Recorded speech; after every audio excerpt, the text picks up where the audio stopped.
Hi there, it's your second favorite DP right here, okay? No, that's Deadpool, you silly little Hufflepuff. Anyways, I'm gonna need you to shut up that pretty little mouth of yours and pay attention because the show's about to start, alright? And, I don't know about you, but I know who's my vote for sexiest ex-soldier turned pop culture show host. Alright, enough foreplay, let's get on with the show.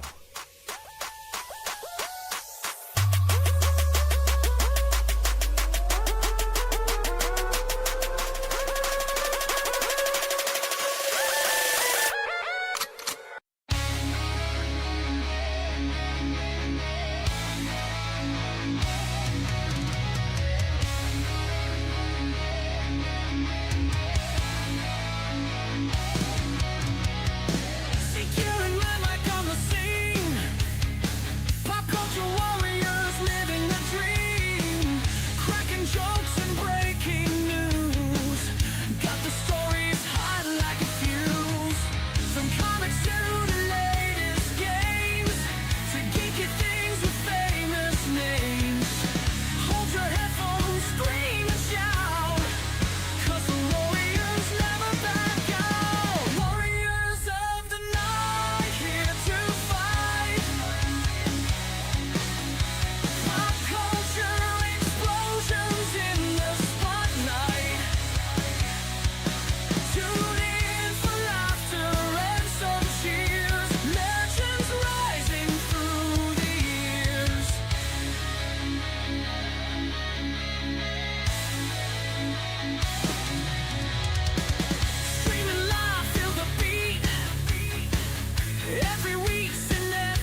everybody. Welcome, one and all. Today is September 30th, 2025. This is episode 217 of Pop Culture Warrior. It's the show where I stay up to date on all the ins and outs of what's happening in pop culture so you don't have to. Woo! I am CQ. I am the Pop Culture Warrior. And joining me tonight, because I can't do it alone, ladies and gentlemen, he is the one, the only, the legend, the one looking off camera right now. It's Mad Mike, ladies and gentlemen. Oh, man. Randomly add him in as he flicks his butthole. Welcome. Hey, everybody. What is going on? We're also doing something new tonight. I literally decided 3 minutes prior. It's gonna be a fucking short show. I literally said 3 minutes prior. Can't hear you guys. Not seeing anything. All right, good night, ladies and gentlemen. Fucking can't hear you. And I turned the volume down. Oh, man. We're also live on Discord. We're live on Facebook. We're live on X. We're live on YouTube. We're live on every goddamn platform on Earth. Disney Plus, the Grindr, AOL chat rooms, Walmart.com. We're Granny Lovers 3000. We're on them all. FarmersOnly.com. Wherever you need. You don't have to be lonely at FarmersOnly.com. Remember that jingle? I'm going to get sued for that. Late night TV play. But we're also live on Discord. So if you're out there watching that, we're going to talk about that for a minute. Because it's why would you advertise that at 12 midnight? It's you know what time a farmer gets up? At 4 in the fucking morning. They're not up at 12 a.m. It's I got to work in 4 hours. Think about it. Got to get out to the crops. That makes sense. They'd be outside any other time. So you got to get them when they're at home in their, at 6 fucking p.m. when they're eating dinner, watching TV. Not midnight. They're sleeping. They got to get up for work. That's fair. That's fair. Bad advertising. They just advertise that as a joke, for us normal people. Oh God, work for a living.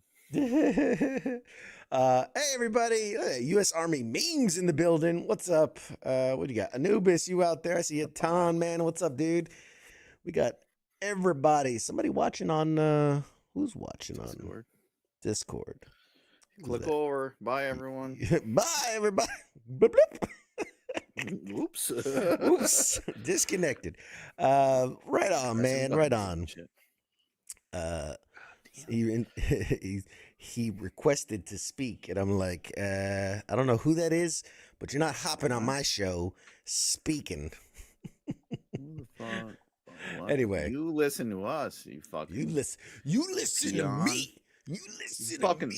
Think Trump's up there asking for people to talk for him? Get the fuck out of here. You raising your hands at the rallies. Making pop culture great again.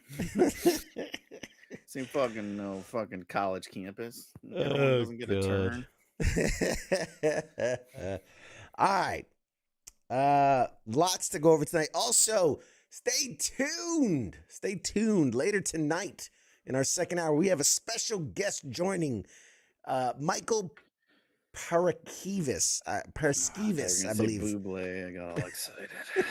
The Bublé himself will be here. No, Michael Paraskevas. He is. Why is that you? If you're interviewing yourself, I'm fucking out. I'm not coming back. I'm interviewing myself. This guy's name sounds almost like mine. I'm fucking having him on my show. I'm having a stroke. I'm doing the Two-Face bit. No, he's a composer.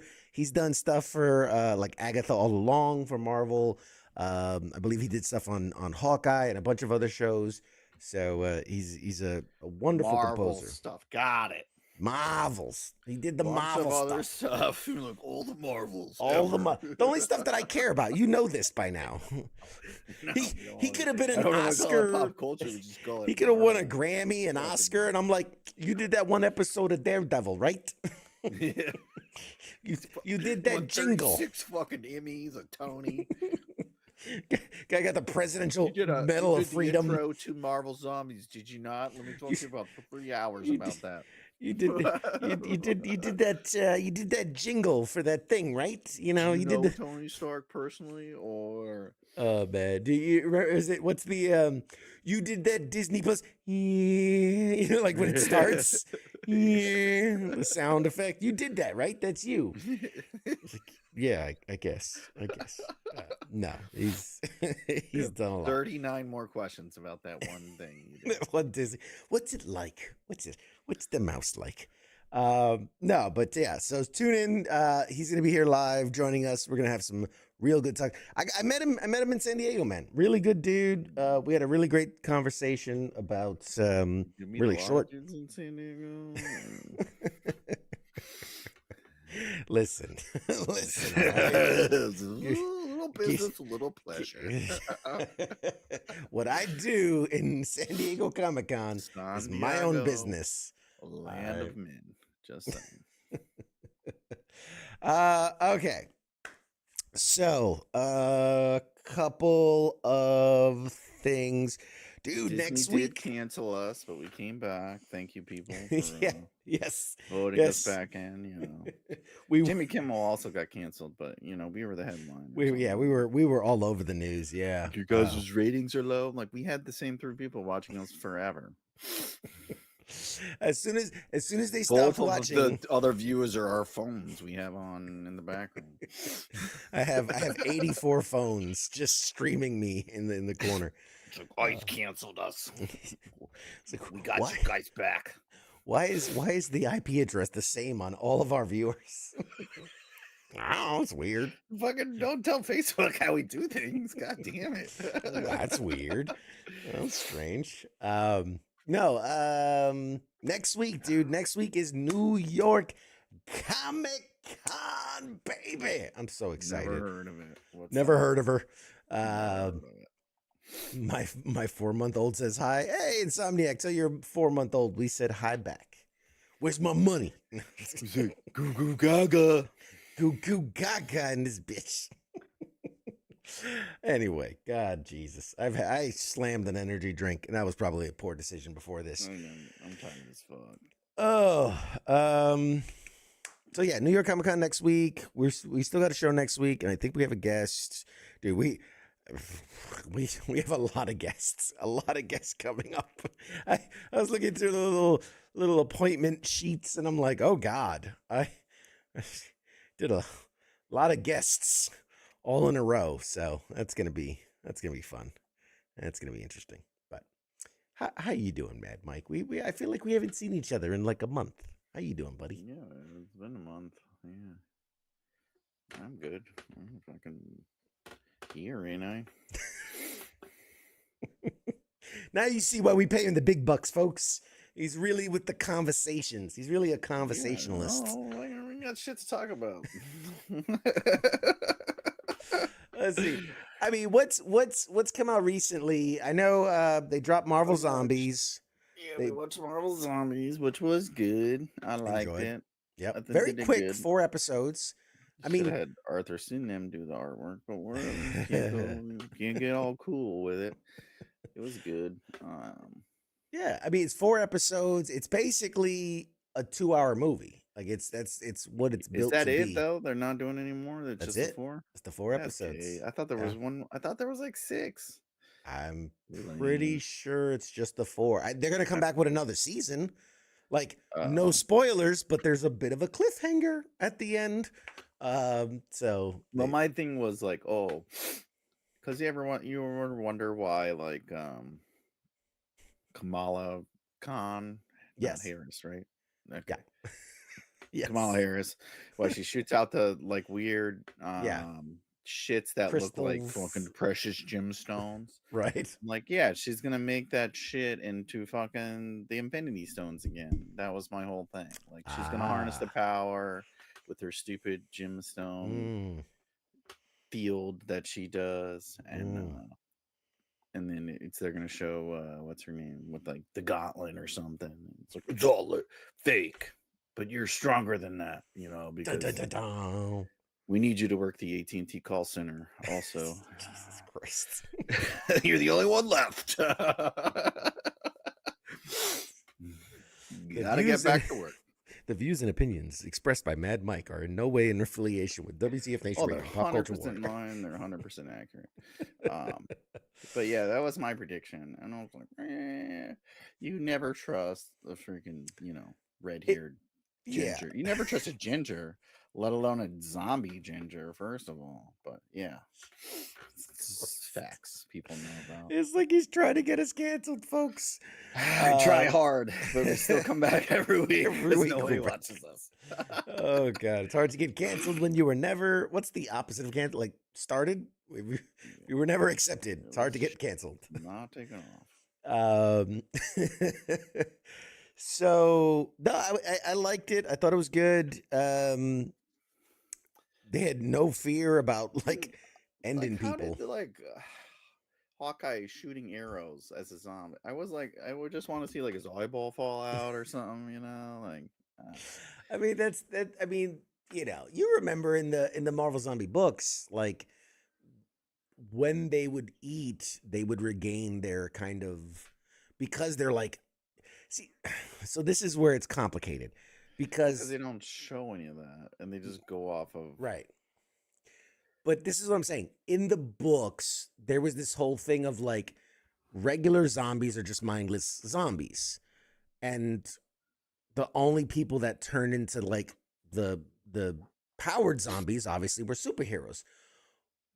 But you had people like Iron Man also turning into zombie, which is like, but he's just a dude in a suit. He's just a regular dude, so he shouldn't be a special zombie. He said, if I want Sports Bar in the chat said, if I wanted to watch zombies in New York, I'd just watch the Jets play every weekend. Oh man. Well, you could see Tyreek. He's half zombie now. Hey, what's up, Ed Burlow? What's up, dude? Heath. What's up, man? What was I gonna say? Yeah, so Marvel Zombies was good. I enjoyed that. Peacemaker's doing real well. Are you up to date on the Peacemakers? No, I'm on like 3. I'm where they just raid his house and he takes the thing to so you're about 2 episodes behind. Yeah. I mean, I'm not gonna say that the huge bombshell that they dropped in episode 6 is exactly what I said it would be when I predicted after episode John Cena's 1. Fully naked. You can't see him. He's invisible. Invisible man. But obviously the big reveal again. Everyone who's ever read a comic book or knows anything about the DC universe knew it was coming. I'm sure some people were surprised. I'm sure, but there are people that never watched or read anything DC ever. Were probably surprised. But outside of that, it was kind of predictable, but good. I enjoyed the show. I enjoy the cast and whatnot. There's a couple things. What was the other stuff that came out? What the fuck else? Oh, I watched The Task. Did you watch that? The Task. Oh, that's the one with Ruffalo. Not Hogan, but regular Hulk. Regular Hulk. Not weird because he's dead. I did this great show before he died. That's pretty good. Gen V is out. Gen V. Gen V is out. One of that. I watched half of the first episode of that. I think everyone knows I lack commitment here. Okay, it goes with everything I do. I watched The Lowdown, which was the Ethan Hawke show on the FX. It was all right. I don't know what the fuck else I watched. It's been like a month. I can't even remember. I don't remember what the fuck I did yesterday. Oh, you know what I watched? Fucking Alien. Was it fucking great? Goddamn right it was. I fucking said it would be great, and it was fucking great. Alien Earth was really good. Yep.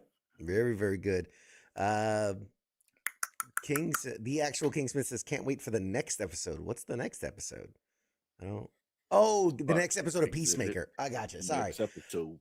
I'm like, the next episode of this? You're like, do you know what it's going to be about? Because we don't. Fuck do we got planned? What do we got planned? But I got you. He's talking about Peacemaker. Insomnia. I'm not. I'm about to cancel them. I'm about to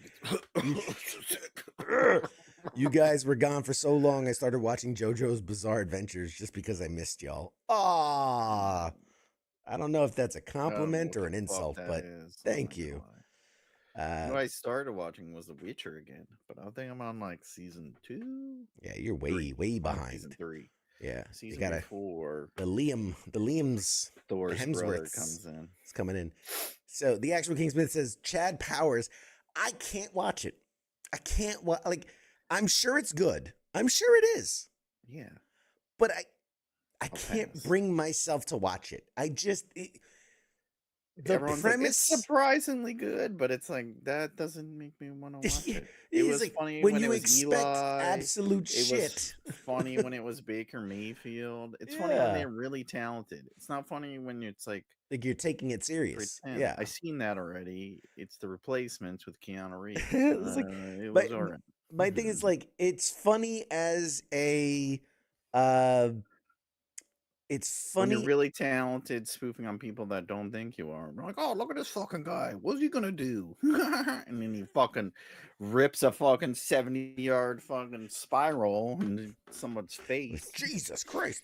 No, I was saying like it's funny as an SNL skit, right? As a sketch, it's funny. Like 10 minutes max. As a 2-hour movie, It's a series. It's a 2-episode. It says series. I didn't. Is it a series? I don't know. Just 2.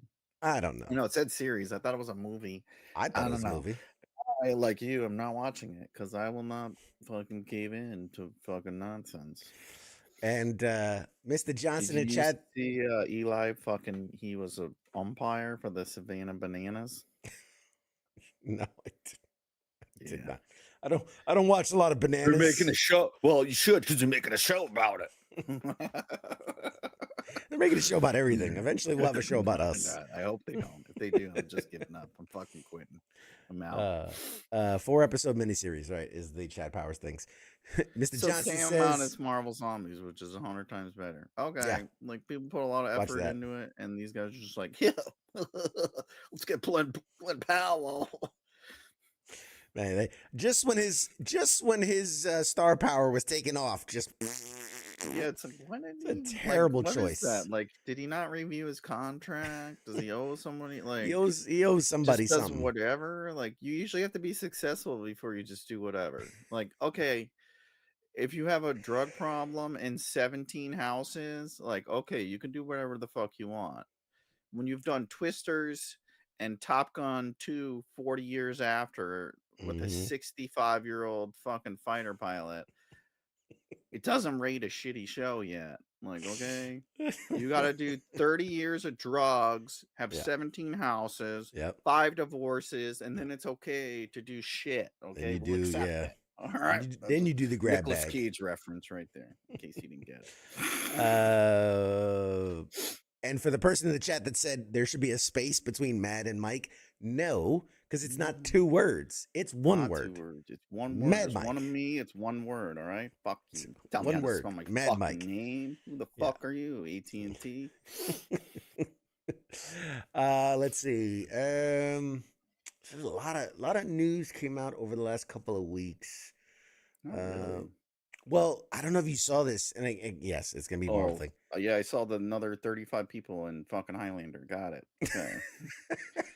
It's like they did do a lot more. It's like fucking Avengers Doomsday, but nobody cares about it. For a movie that says there can only be one, there's a lot of motherfuckers in this movie.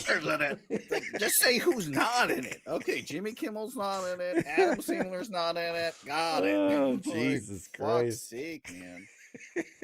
Fucking we're in it. Jesus Christ. Yeah, wait, look, check out our cameo in the next Highlander film.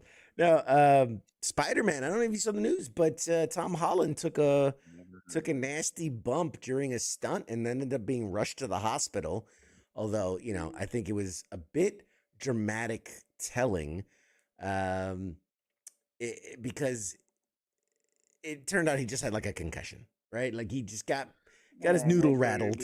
Little baby got a boo-boo on his Yeah, head. like they made it sound like, oh my God, he died on set. Like Tom Holland rushed to the hospital, Spider-Man movie in jeopardy. Like he was out of the hospital like the same day.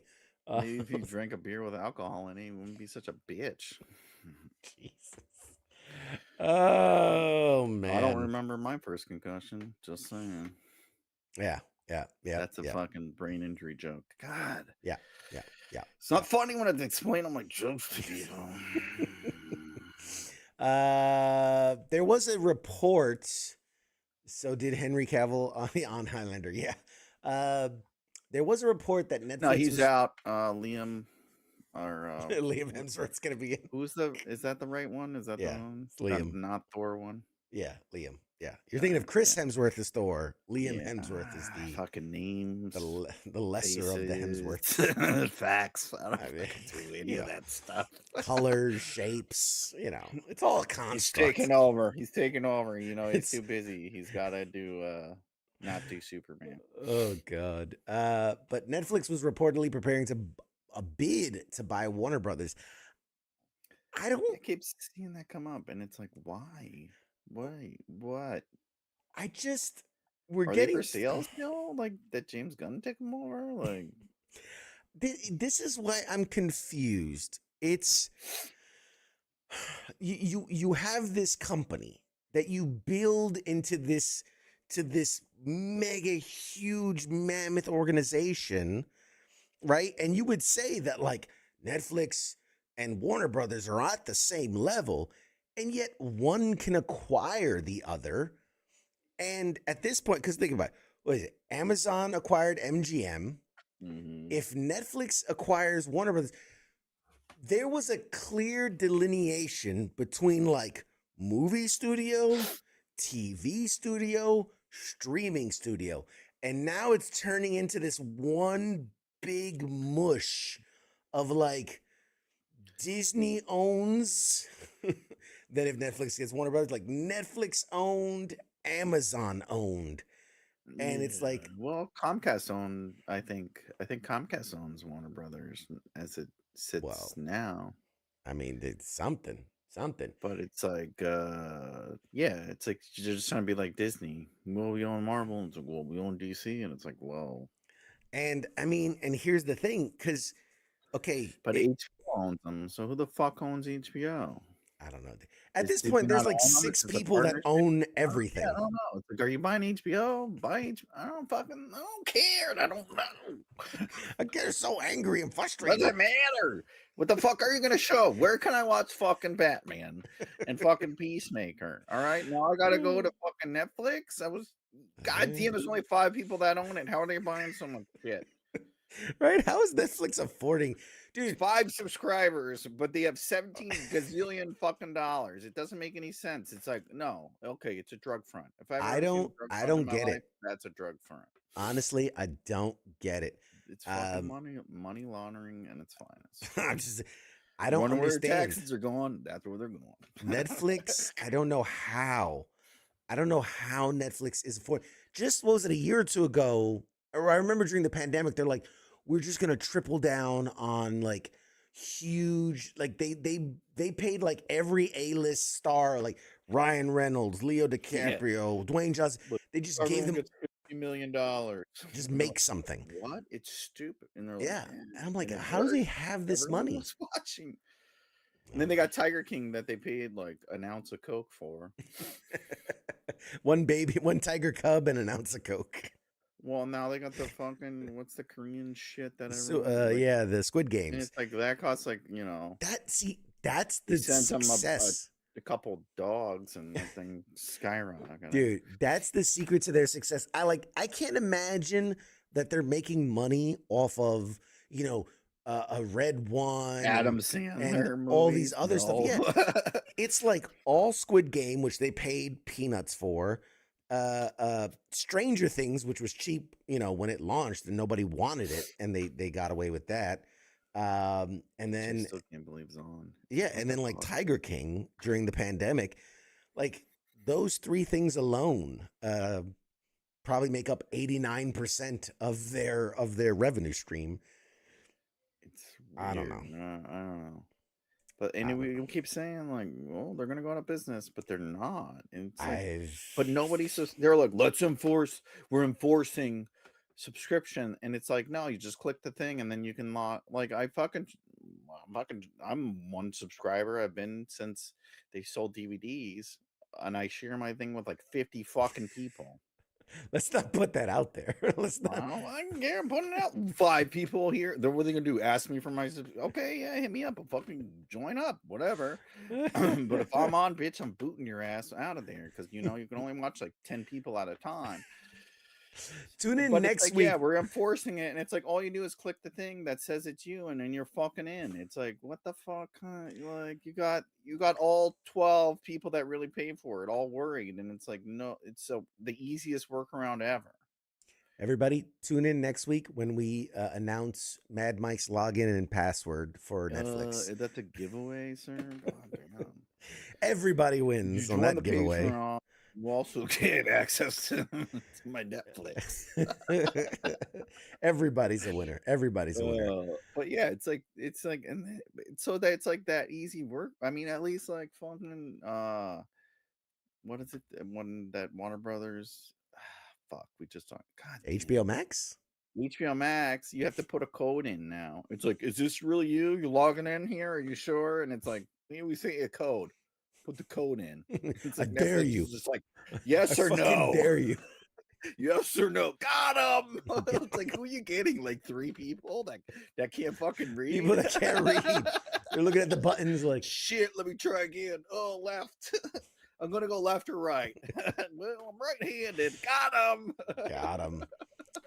Oh man. You talk about the dumbest shit. Yes, that's true. Daredevil, which was filming I think they just wrapped season 2, Daredevil Born Again, has already been renewed for season 3, which I'm like, hey, all fucking for it. Give us more. Give us more of the devil. Give us more of the Punisher.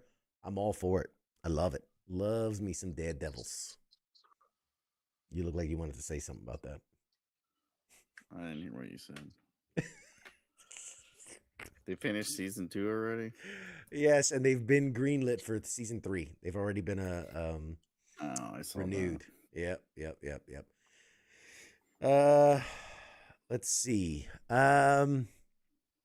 We still got about half an hour before our guest joins us. Let's see. Some of the other news of the day, dude. So speaking of the Peacemaker series, have you seen the whole thing about the emote and the whole thing behind that? I don't know if you caught that. So obviously, like one of the later episodes, or is it like a publicity thing? Okay, so you know the dance sequence they do in the beginning? Yeah. I don't want to spoil it if you haven't seen the latest episode, but it turns out that the dance moves have a bit of symbolism in it. That is of the German persuasion. And so, they did the emote for like Fortnite and stuff like that. And obviously, once the revelation came out that, this isn't appropriate, let's just say that, they basically went ahead and banned the emote. And they're like, which I love the statement. The statement was the most politically correct statement you can possibly make. It said, "We're disabling the peaceful hips emote in Fortnite as we inquire into our partners' creative intentions in this collab emote. Assuming it's not coming back, we'll issue refunds in the next few days." But I mean, people still play that? It's very popular. Very, very popular. Trailer. Jesus. Pop Culture Warrior, sponsored by Ginkgo Biloba. Ginkgo biloba. Can't even say it right. That's because you didn't take your ginkgo. You didn't take the Yeah. ginkgo. For fucking Battlefield 6. Oh, it's funny. The It's like, commercial, oh, the they have, what do trailer. they have on there? Zac Efron Yeah, it and was Zac Efron. It was Owen Wilson. no, it wasn't Owen Wilson. It's so funny that he does look like Owen Wilson. That was like Patty something. He's an MMA fighter. He's like Oh, the light that's right. heavyweight Yeah, I follow him champion. too. I think there was like a rapper, and then there was somebody else. But Yeah, come to we're you. only here for one thing, and then And then it gets blown up. And you're like, who was that? I don't know, some idiot. Oh, no. Like that's the idea, is that they're so making fun of Call of Duty, shit. Yeah. and all their celebrity appearances. You're not gonna get no fucking CQ fucking skin on Battlefield 6, that's for sure. Are they seeing my chat? No, they're not seeing your chat. Nobody's seeing your chat. Not even us. Not even us. We just make up shit.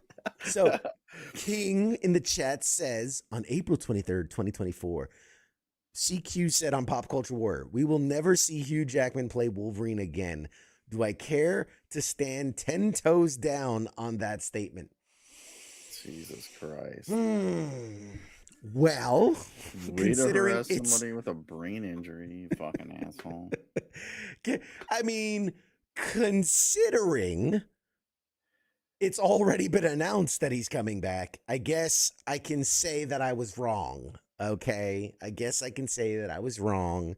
And in that specific circumstance, we will see Hugh Jackman. Although I do think this is. It's just because a complete lack of, Yeah. Let's just not do anything. It makes money. Let's just keep bringing him back. It's not that like he's talented at the role or anything. I mean, here's the thing. This will be, and if you want to mark down my words, today's September 30th, 8:33 p.m. Eastern. You know he's gonna mark it down. You mark down all the dumb shit he saes? No, because we don't have enough memory on our paper to write this shit down on. We don't keep track of how many times someone's wrong when they're always wrong. Yeah, I can say one dumb thing like a year. I will say this is the final appearance for. I mean, and that's what Deadpool and Wolverine was supposed to be. Yeah, was he in Doomsday or something? It's like, yeah, everyone's in there. Exactly, King that's Smith my point. is in there, but he didn't show up, because that's what he does. I mean, yeah, he's late as usual. No, this is the official send off. They're going to end that whole side because they want to bring back, like the X-Men, but in a new revamped version. So this is kind of this will be the final send off.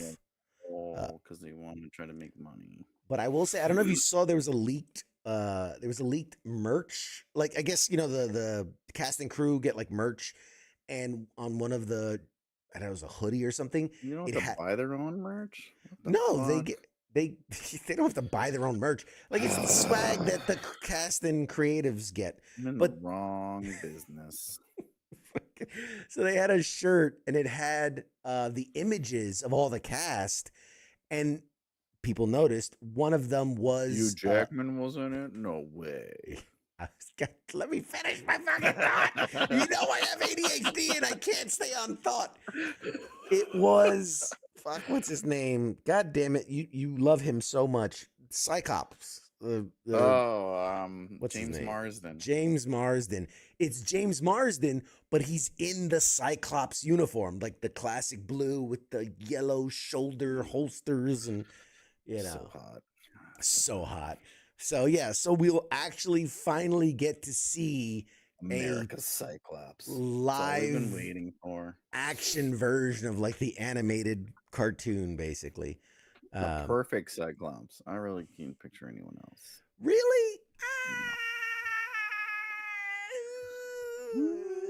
Pretty much identical to how he should be. Oh man. What Picture him else? with a rabbit. Okay, it all lines up perfectly. Picture him with a rabbit? Yeah, that's a hop reference. God damn, if I fucking get to keep explaining all my jokes, why the fuck am I here? I was like, I thought maybe that was a hop reference, but then I'm like, is it? Maybe I'm missing context here. Um, in other news, hey, what's up, Pete? How you doing, man? In other news, there's no surprise. I'm a big Marvel fan, and we lost Mad Mike. Oh, hopefully he'll come back. Mad Mike, come back. Where'd you go? See, this is God bless technology. He'll be back. So talking to you, audience members, you fine, beautiful people, and Mad Mike's coming back. What? Mike. I gotta stop clicking shit. Stop pushing buttons, dude. Stop pushing buttons. And then everything I was like by myself in the room. I'm like, what the hell did I do? I don't even have those permissions.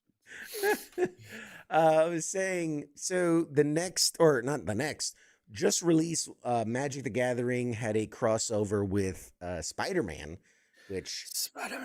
which you can see here from these lovely. Did you already get them at one? Yeah, I was gonna say I thought you got them. Got multiple. I sent it to you like, hey, look at this. I'm gonna buy it for you. And then I was like, I think that fucker already has it. Never said he did though.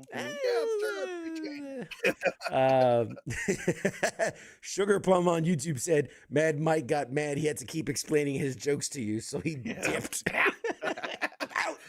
You got bored.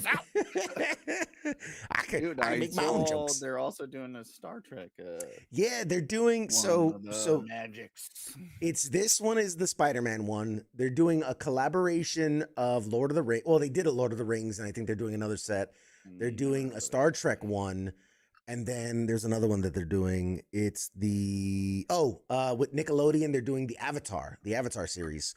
So there's Magic's really picking up in popularity. But the reason I brought this up is one of the cards in the I hate that I gotta explain this, but for people that don't understand, like when you get Magic the Gathering cards, like you had your common, your uncommon, your rare, your legendary.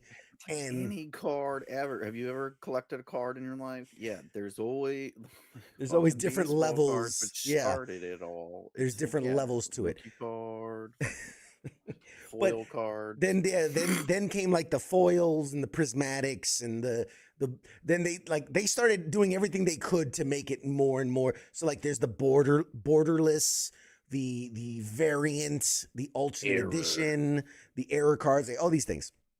So one of the cards that they released in the Spider-Man set, because apparently they have a Marvel collaboration, so I think it's like every year will be something new. So like Spider-Man, then like X-Men, then like Avengers, whatever. So one of the things they're doing is they're also releasing one Infinity Stone per set. So like for the Spider-Man set, the Infinity Stone you can find is the Soul Stone. Now, it's a legendary artifact and all that. And like always, there's a normal one, and then there's like the uncommon one, there's the rare one. They have one that's called the Cosmic Foil, where it's going to be like all shiny and dopey and trippy and whatever.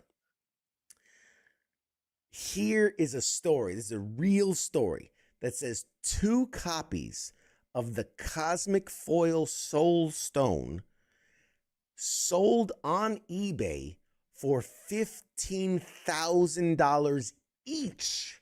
Jesus Christ. And this was before the set officially launched last Friday. So it's a little mixed scandal they got going on. I mean, it's interesting that they sold a card that wasn't technically even available yet. Interesting how that happens. Other Soulstone variants. A lot of new props in the background there. Just saying. Nothing to see here, folks. Lights seem to be working. Nothing to see here. Stream seems to be going seamless. have a whole staff behind this. No. What's that on your desk there next to that printer?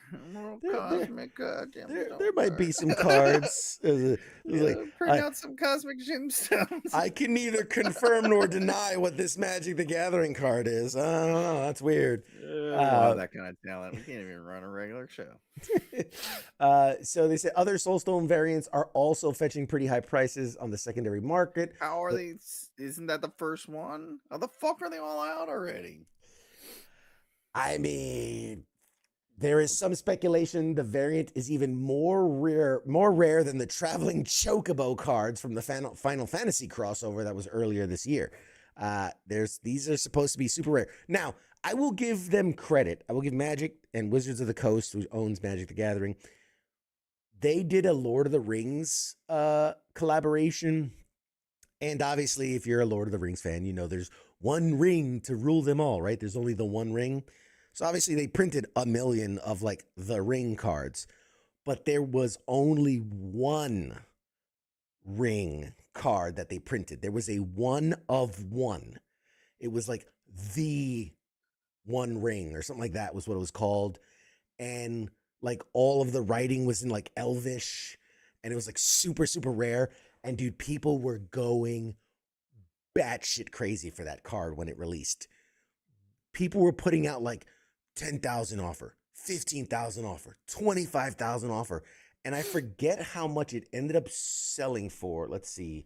A couple million, I think we talked about it. Yeah. Let's see. I'm trying to find the story. Oh man, it'll take me a minute to find it, but record sale. But yeah, I just remember 3 million. It sold for $3 million. The Lord of the Rings special 1 ring Magic the Gathering card sold for a record-breaking $2 million in 2023, but the record has already been broken. Okay. So it's not. I assumed it was the highest selling card. So it sold for $2 million in 2023, but the record was broken when a 1993 Black Lotus card in a 10, pristine 10 by CGC rating, sold for $3 million. Huh. Who has a 1993 card in pristine condition? That doesn't make sense. That's time traveler shit right there. I'm sorry. They found and that was on the news or whatever. They found the box and shit, and it was all wrapped up, and then the card was in it. But it's just, have you ever sent anything through the post office? That's what I'm saying. It's no, that guarantees you to knock it down to at least a 5 just by mailing that fucker in. Dude, if I take this card in this hard sleeve and just left it alone and not touched it for just 40 years, grabbing it with your fucking crippled ass hand and sticking it in that thing, it's already a 7. It's already 9.7 or whatever. That's why I don't. It's those things only come from the fact. It's they just shoot it into the sleeve at CGC. And that's what they say. It's go insane. To somebody who turns it in. I don't think anyone's has it ever been done. Somebody turns in something that's a 10. No, it's who sent this in? Not the manufacturer. Okay, it's automatically a 9.4. But that's what I'm saying. Even coming off the printer, because they get pressed and there's there's micro abrasions on the card. 50 fucking miles an hour on the belt.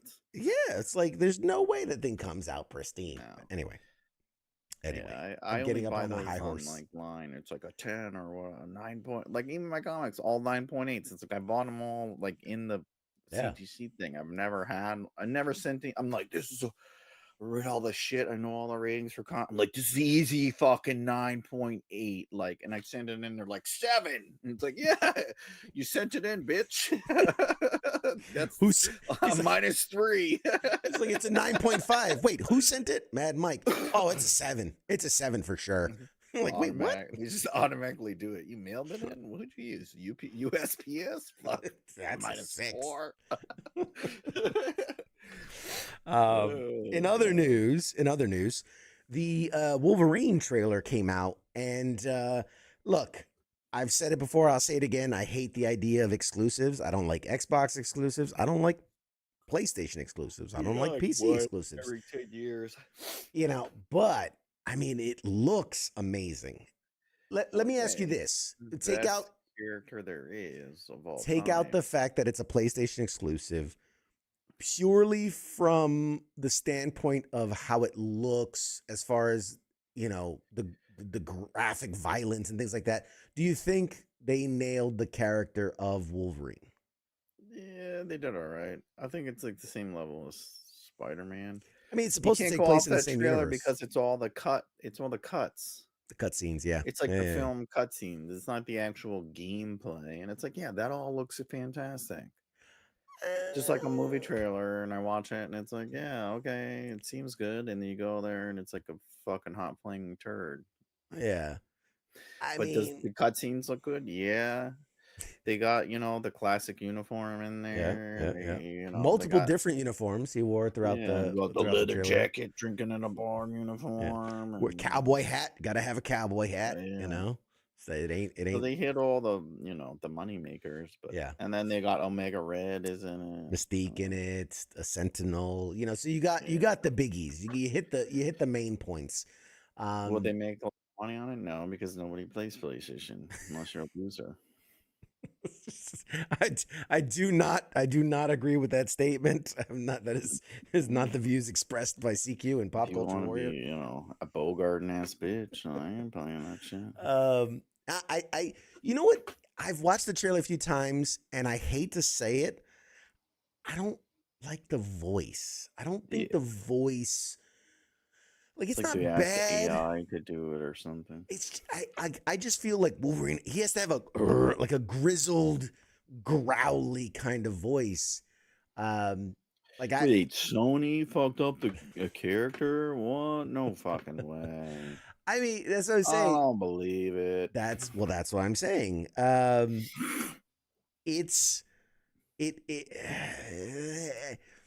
I think they did a great. So Yuri Lowenthal did the voice for Spider-Man in the Spider-Man series of PlayStation games, and I think he did a great job. He really tapped into a really good Peter Parker Spider-Man voice. And I hate to be like, oh, the animated series was the best voice, whatever. Like, honestly, I never even liked Hugh Jackman's. And it's his voice. It's not his take on Wolverine. That's just his voice. But I don't know. I feel the idea, like Logan, he's as much an animal as he is a human being, right? And he's supposed to be this, like, he drinks, he smokes, he's gruff, he's rough, he's very I don't want to say, he smokes cigars. Yeah. So it's like, yeah, you ever yeah, it's a rough, raspy, and you drink whiskey. Yeah, man. And you've been around forever. You fight people. Have you ever heard anyone like that? Yeah. Although, with his healing factor, he should have the voice of an angel. Imagine. Hey guys! It's all like high and shit. Shink, come on, can't guys! hit puberty. My body keeps healing itself. Every time I mature, it goes back to the original. That would be fucking hilarious. Fuck, you just ruined it for everybody. I mean, when you think about it, is because you fuck up your. That's why he drinks and smokes so much. He's like, I gotta maintain this. It's healing, so I keep going back.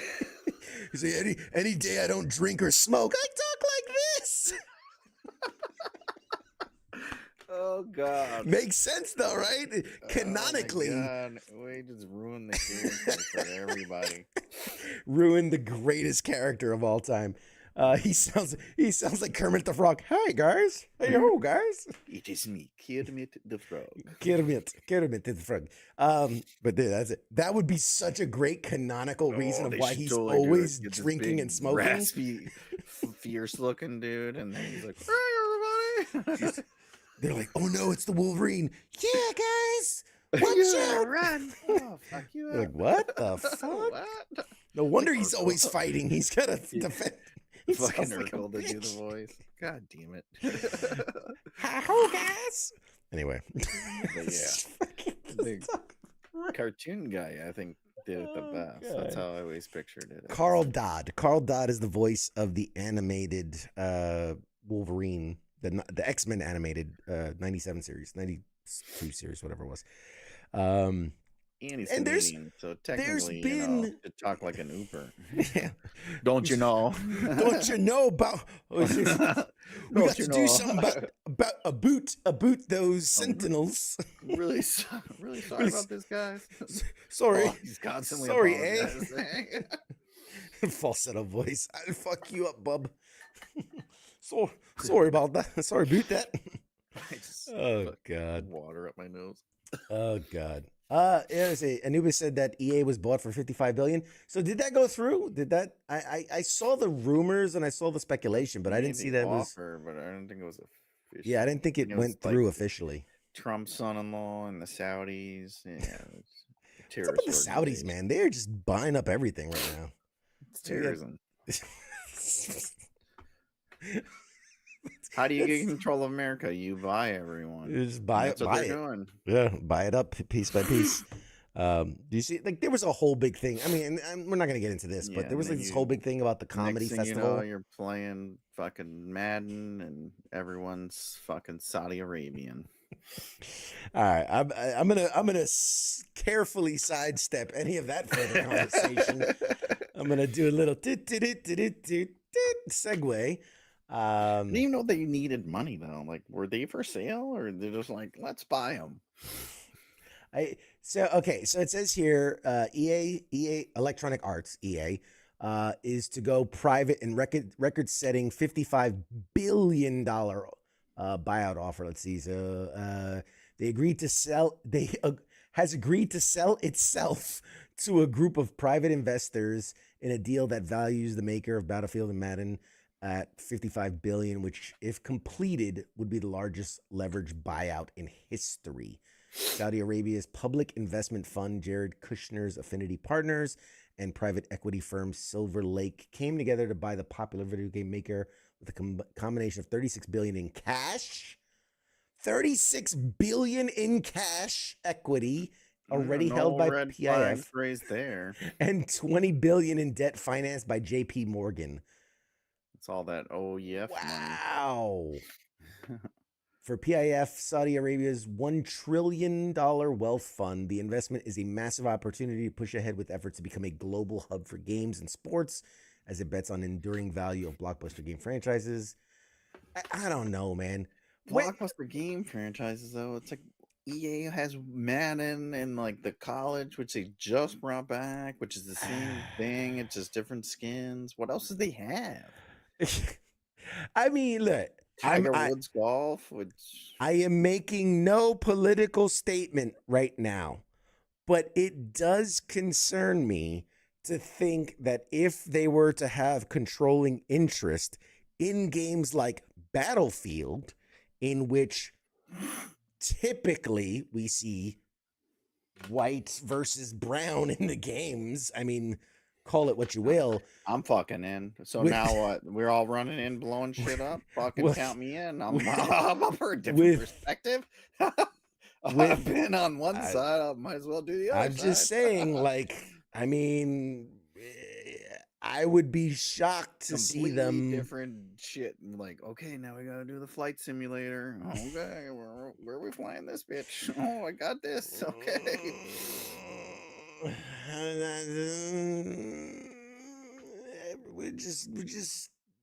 I'm just popular now. I don't think it'll be that popular. I'm just saying. I don't know what that's gonna look like. So that's not where they're going.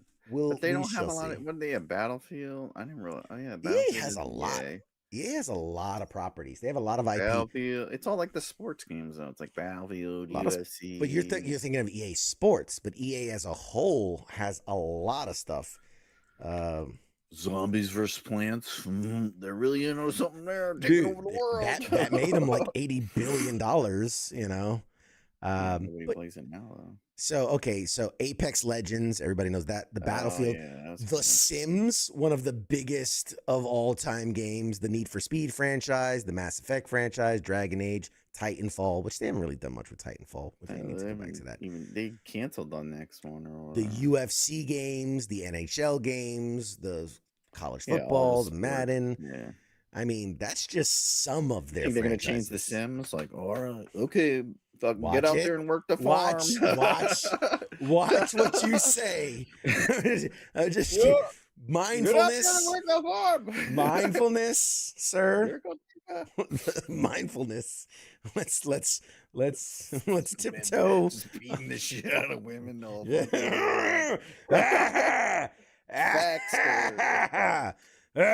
Anyway, moving on. All right. Woo! Why am I all of a sudden sweating? Jesus Christ. I'm having a hot flash all of a sudden. That's strange. I didn't think it was my time. Okay. Menopause already? Woo! Again, my hot flashes. All right. One other story. There was something. Oh man, there was something else I wanted to talk about. I can't remember it now. What was it?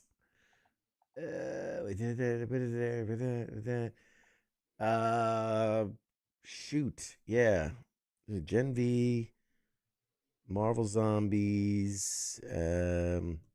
Like there was a couple of stories came out about the Star Wars, the stuff that they're filming for Star Wars with like with what's his nuts? Ryan Gosling. Yeah. Yeah, apparently like because like that's the thing, Ryan Gosling's not playing a Jedi, but then they said Amy Adams is in it, but that she would be playing a Jedi. Which look, I don't have no problem with Amy Adams. Doesn't come off as a Jedi kind of person. You know what I mean? Like just doesn't have the self-righteousness. Like they just bring them all back willy-nilly and whatever. It's stupid. Gaming wise, I know that you've been really into the Helldivers, man. How are you enjoying that? I've seen you playing it. I like it. You like it a lot. That it seems like your kind of game. Like just knowing you, it just like the propaganda. Like I'm fucking all spreading democracy all over the like the fucking no thought. Like you're just not allowed to think. Just go with it, and like everything you do, it's like tag your buddy with a nuke. Why not? Seems right. Freedom. You're wiping out all of these innocent people. I'm like sounds about right. That's it. That's a Marines answer right there for you. But dude, I saw what's the other game we were playing? Well, we tried to play Ready or Not. Ready or Not. Yeah, great game too. Really, really good. Really, really good. SWAT Life. Taking down the pedos, taking down the druggos, everything. I will say there's a hidden command that I found by accident. So true story. I'm taking out this drug house, right? I'm taking out this and I'm going in there and I'm 30 raids deep. I'm 30. It's been a long day. I'm tired. I've seen some shit. You know what I'm saying? And at one point, like I was arresting everybody, and like I don't know. I remember they shot me or something. I got real pissed off, and I was like, "That's it. I'm executing everybody." And I just started executing. I've been there. And it comes over from the talk, and they're like, number one has gone rogue. He's lost his mind, whatever. And they're like, "You are clear to engage." And in the little corner, they have like the wheel that you give assignments. It pops up, "Kill me." And I'm like, what? And I do it. And it literally, you go over the comms, "Come and get me." And I was like, holy shit. And they come hard. Oh my God. I mean, they come after you with ruthless aggression. But anyway, that was fun. You should try it. It's fun as hell. It makes the game very different. It takes on a very different spin all of a sudden. But all right, guys, we are going to toss it to a break. And when we come back, we're going to have our special guest. Guys, this is going to be a really great conversation. I look forward to it. I think you will too. Mad Mike, you going to hang around, or you calling it a night? I'm calling it. I don't even know why I ask you when I know the answer. I probably canceled anyway, so it's fine. All right, guys. Mad Mike, say your final words of wisdom for the night, and we'll toss to a break. Yeah, don't be a racist, okay?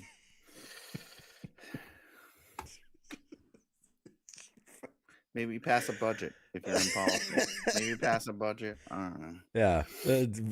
Excellent words of wisdom. Excellent words of wisdom. All right, guys, we'll be back after this short break. Shots.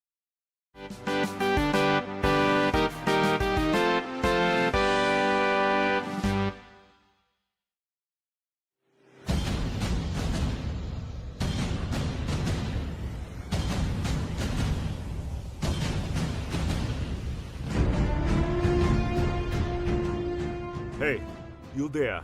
Yeah, it is right, you. Let me ask you something, alright? Where the hell do you think that you're going? Oh, what do you think because the show is going to commercial that means you get to just walk away? Well, CQ asked me to pass on the little message, alright? And it says, I'll be back.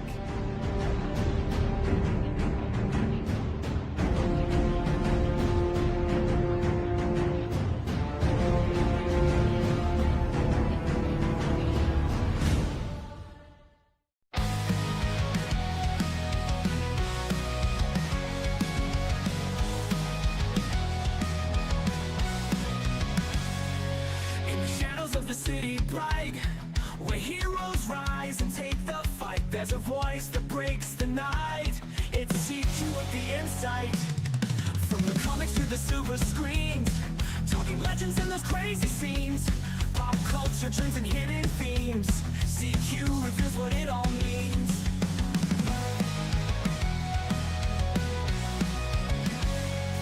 From the comics to the silver screens, talking legends and those crazy scenes, pop culture dreams and hidden themes. CQ reveals what it all means. Pop culture warrior here to ignite, guiding through the tales of light, with CQ leading the charts so bright. We're ready for another flight. Pop culture warrior here to ignite, guiding through the tales of light, with CQ leading the charts so bright. We're ready for another flight.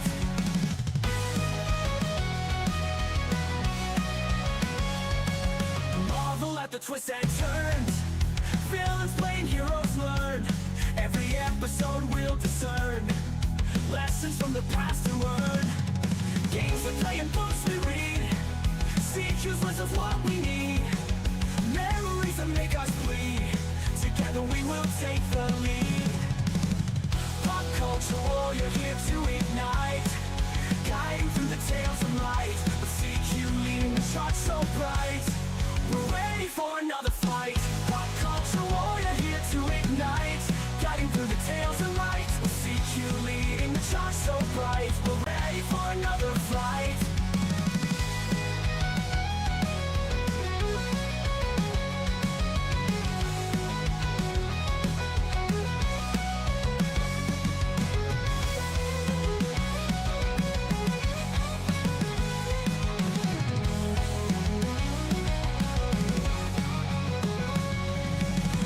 Pop culture warrior here to ignite, guiding through the tales of light, with CQ leading the charts so bright. We're ready for another flight. Pop culture warrior here to ignite, guiding through the tales of light, with CQ leading the charts so bright. We're ready for another flight.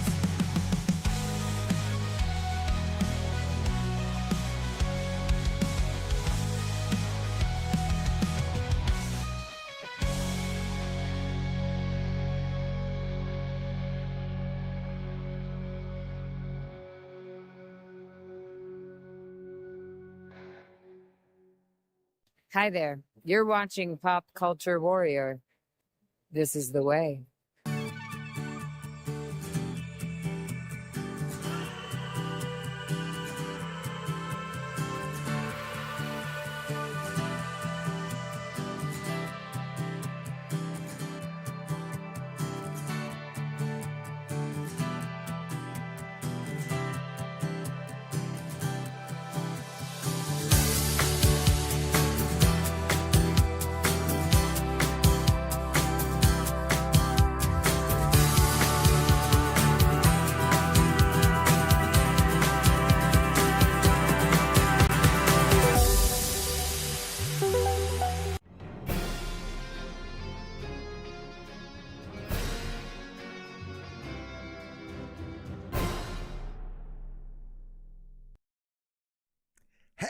everybody? We are back. We are back.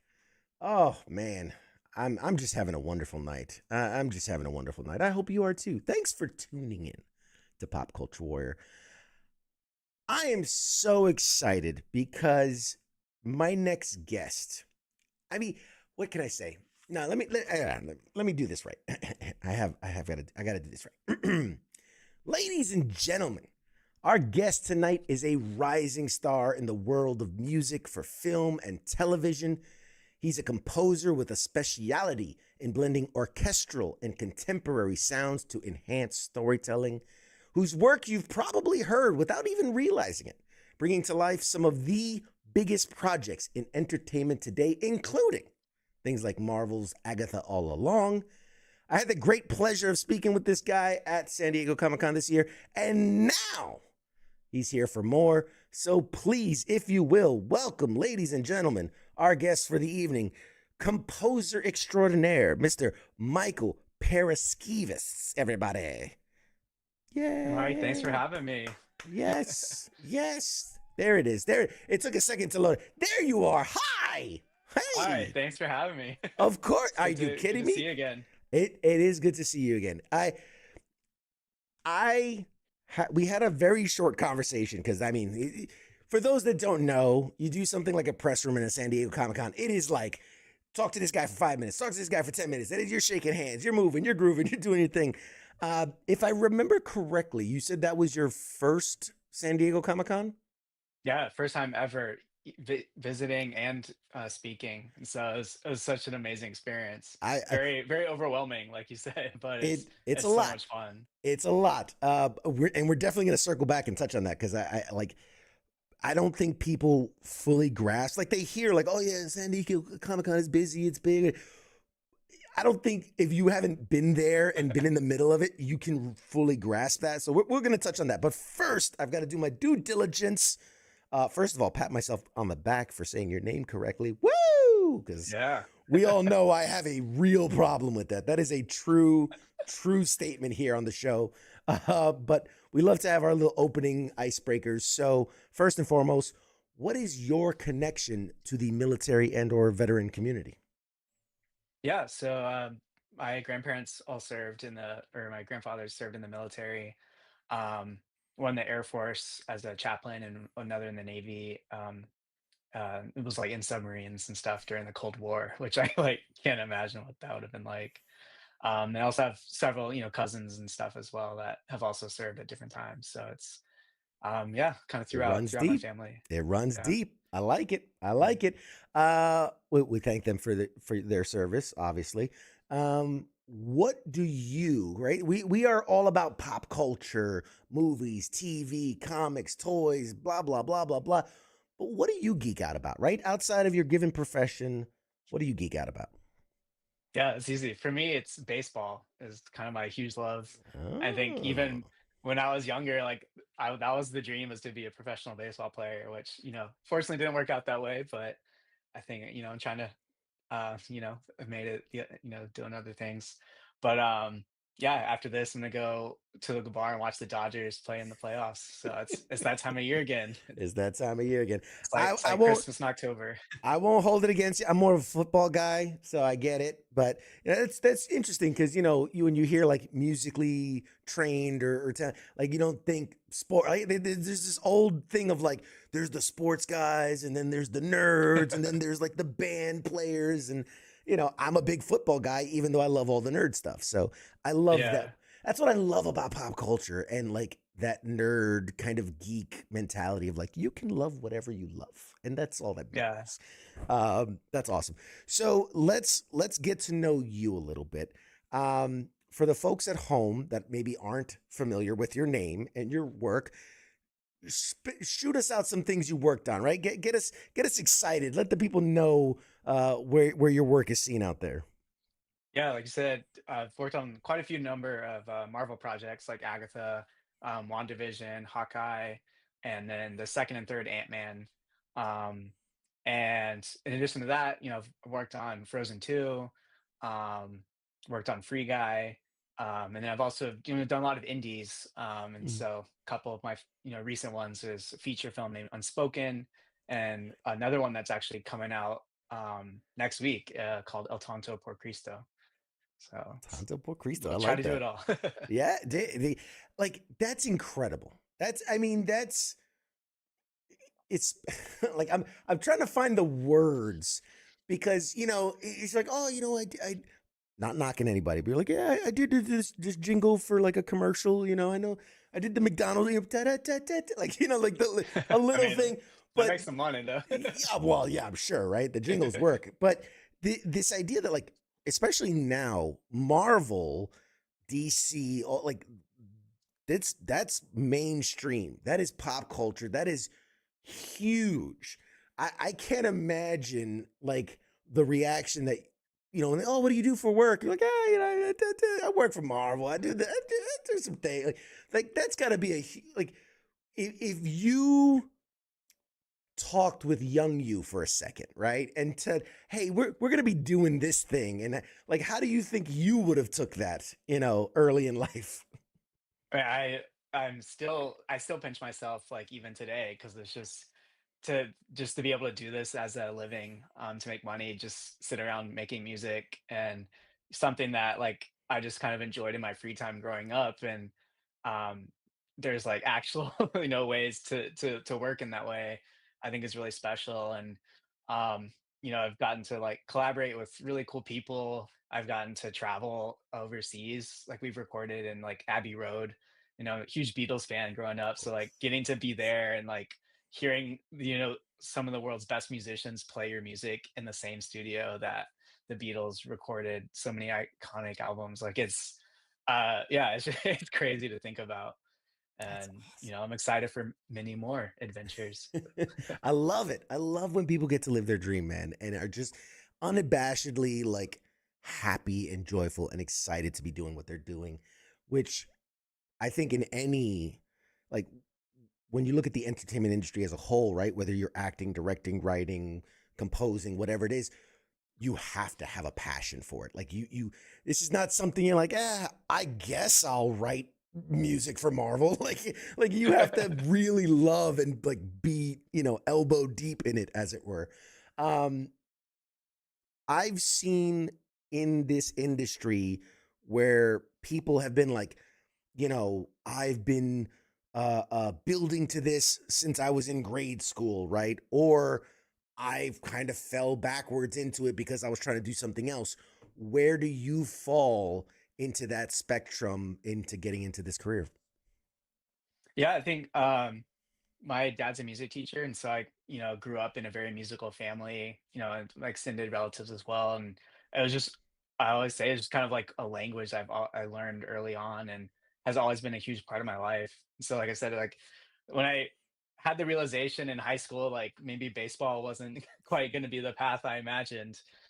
I'd already fallen in love with music and writing music and film scoring specifically as well. Just you know, love love movies and understanding what goes into making a movie. And I think that's sort of where my interest started really taking off. And then, by the end of high school, I was like, okay, this is the path that I feel like I should be on.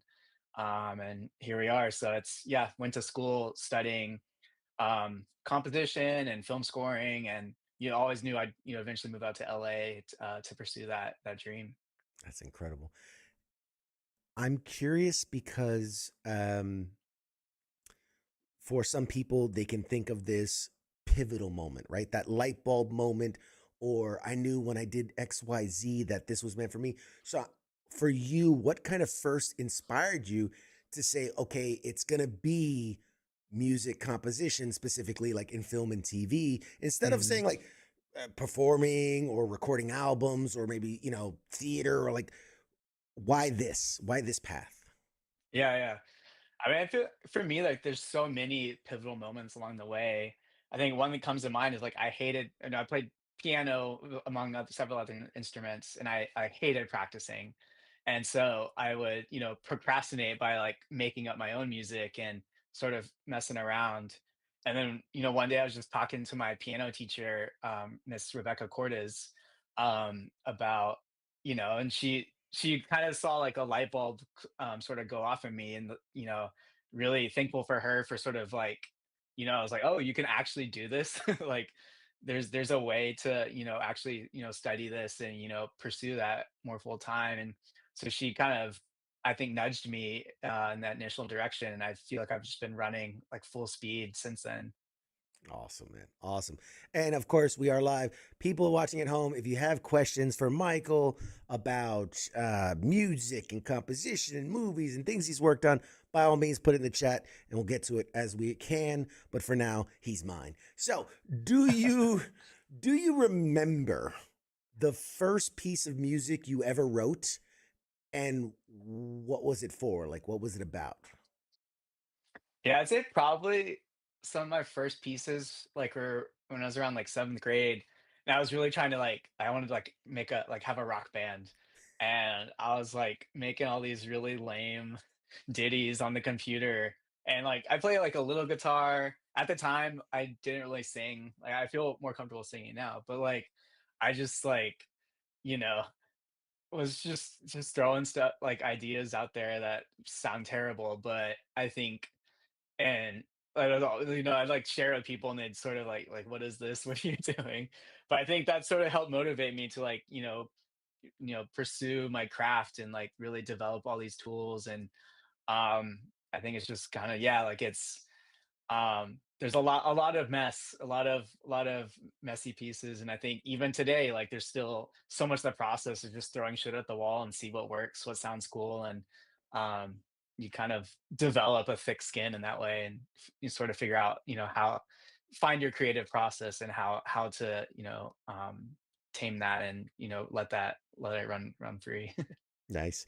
I see a lot of parallels. I've done a lot of stand-up comedy, and musically, and how um, musicians perform, and how comedians perform, and sometimes like you have to kind of bomb in order to get better. And one thing that I've always heard people say, and I'm curious if it's for kind of what you were just saying, is they go like, if you just go out there and you're successful, great. I mean, that's the dream and all. But for most people, it's the moment they don't do well that they discover this is either something that I want to do, or something where I'm like, I'm not going to bother. Right. Like it's that feeling of that first rejection where you're like, you were talking about, the first, like, what is this? What is this garbage? What are they doing? And you realize, oh no, I want to get better. I want to do it again. I want to get better, versus going like, oh yeah, I suck at this. Screw this. I'm out.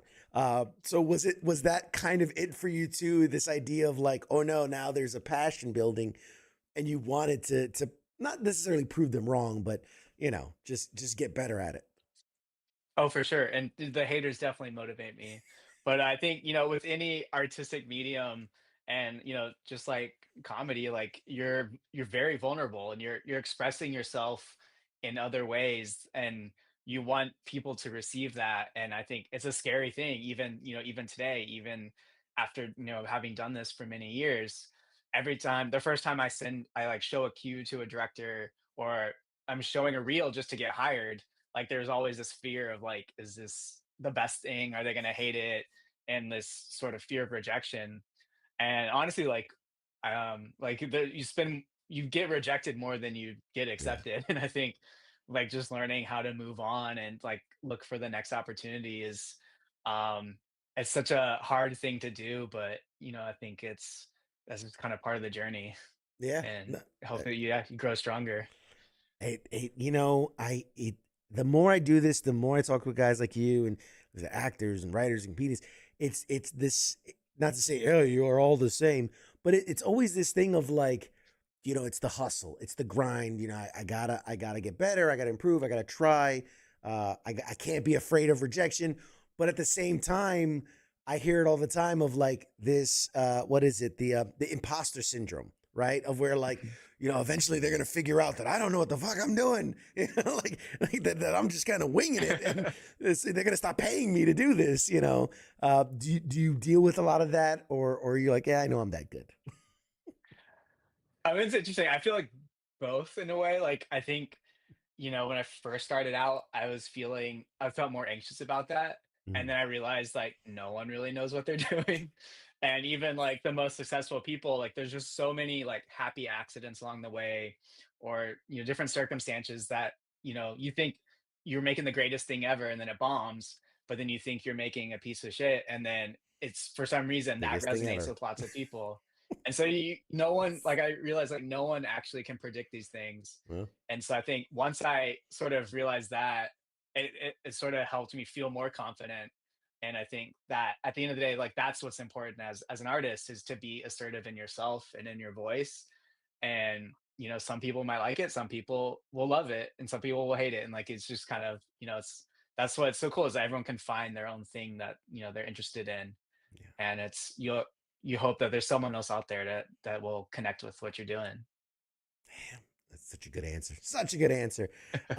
You mentioned the Beatles. I'm curious, what are some of the other like really big musical influences that you've had as you've matured in your role? uh, yeah, I just love like digesting everything. So I listen to all different styles of music. And I'd say some notable artists that I think are a really big part of me are like Fleet Foxes, A Tribe Called Quest, the band Tool, um, Kendrick Lamar. Lately, been listening to a lot of like Doechii. And I think I just always interested in like listening to new music. Also been sort of getting it more into listening to more K-pop lately as well, and like that's been really fun. And so I think it's just there's so much cool stuff out there that I love. Yeah. And that's, I guess, also then not even mentioning like jazz artists, like Miles Davis, Bill Evans, or orchestral composers like I think say Tchaikovsky and Debussy are kind of two of my favorites. So there's, I don't know, I just kind of go in every direction. I love it. No, I love it. You can't truly, I think, do what you do without having at least an appreciation, right? For the, I'm not a big country music fan or gospel music fan, but there are things that in it I can go, okay, I can appreciate this aspect of it, or what they're doing with this. And I think you have to, especially in your role. I For mean, sure. no, no, go ahead, please. Okay, yeah, I was gonna say like film scoring to me is like it's a synthesis of all these different genres and styles, and like you kind of have to know how to write in all these different areas, or at least know like what to learn or how to sort of fake it. And I think that's what makes film scoring so cool, is just like this blender of all these different ideas that sort of come together, specific to each story, and then merges something really unique and special. Yeah. And from what I've gathered, I've talked to a few composers and a few scorers. Like, it is such a competitive field to break into, to be successful in, you know, where there's, everyday names in acting and directing and even some writing. It's not exactly one where people like when you think of like, oh, the Hans Zimmers of like, score, like those names are few and far between. It it's obviously not something you get into for the accolades. Let's just say it that way, because much like a stuntman, for as much as you are a part of this thing, you aren't very well recognized for it, I guess is what I'm trying to say. Is that something that you think is the way it should? No, that's a terrible question. That's not the way it should be. No, that's terrible. But like, how do we? How should we recognize more? Because I know, like in the Oscars, they're starting a stunt category, which finally, um, do you feel that people in your position that score these things, that compose this stuff, are they being adequately represented? I guess alongside the other, director, writer, actor kind of things. Yeah, I mean, I think so. I think, like I said, there's only like certain people that are at the very, very top. But I think there's, beneath the Hanses, like there's so many other types of projects and other, you know, people that are making like a really good killing, doing this. And um, I think, there's also, I think you're seeing now a lot of composers also write music in other mediums or work with artists in other ways. And I think the idea of like a John Williams sitting at the piano writing a score for all these studio projects, the sole composer, like that vision is sort of antiquated, and the nature of a film composer is different. And I've actually stopped saying that I'm a film composer and just say the word composer, Mm. because I'm also interested in like working in other ways and working with artists outside the film world. And so I think you're seeing a lot of that as more common, and diversifying sort of the way we express ourselves and where our music is played and performed. Mm.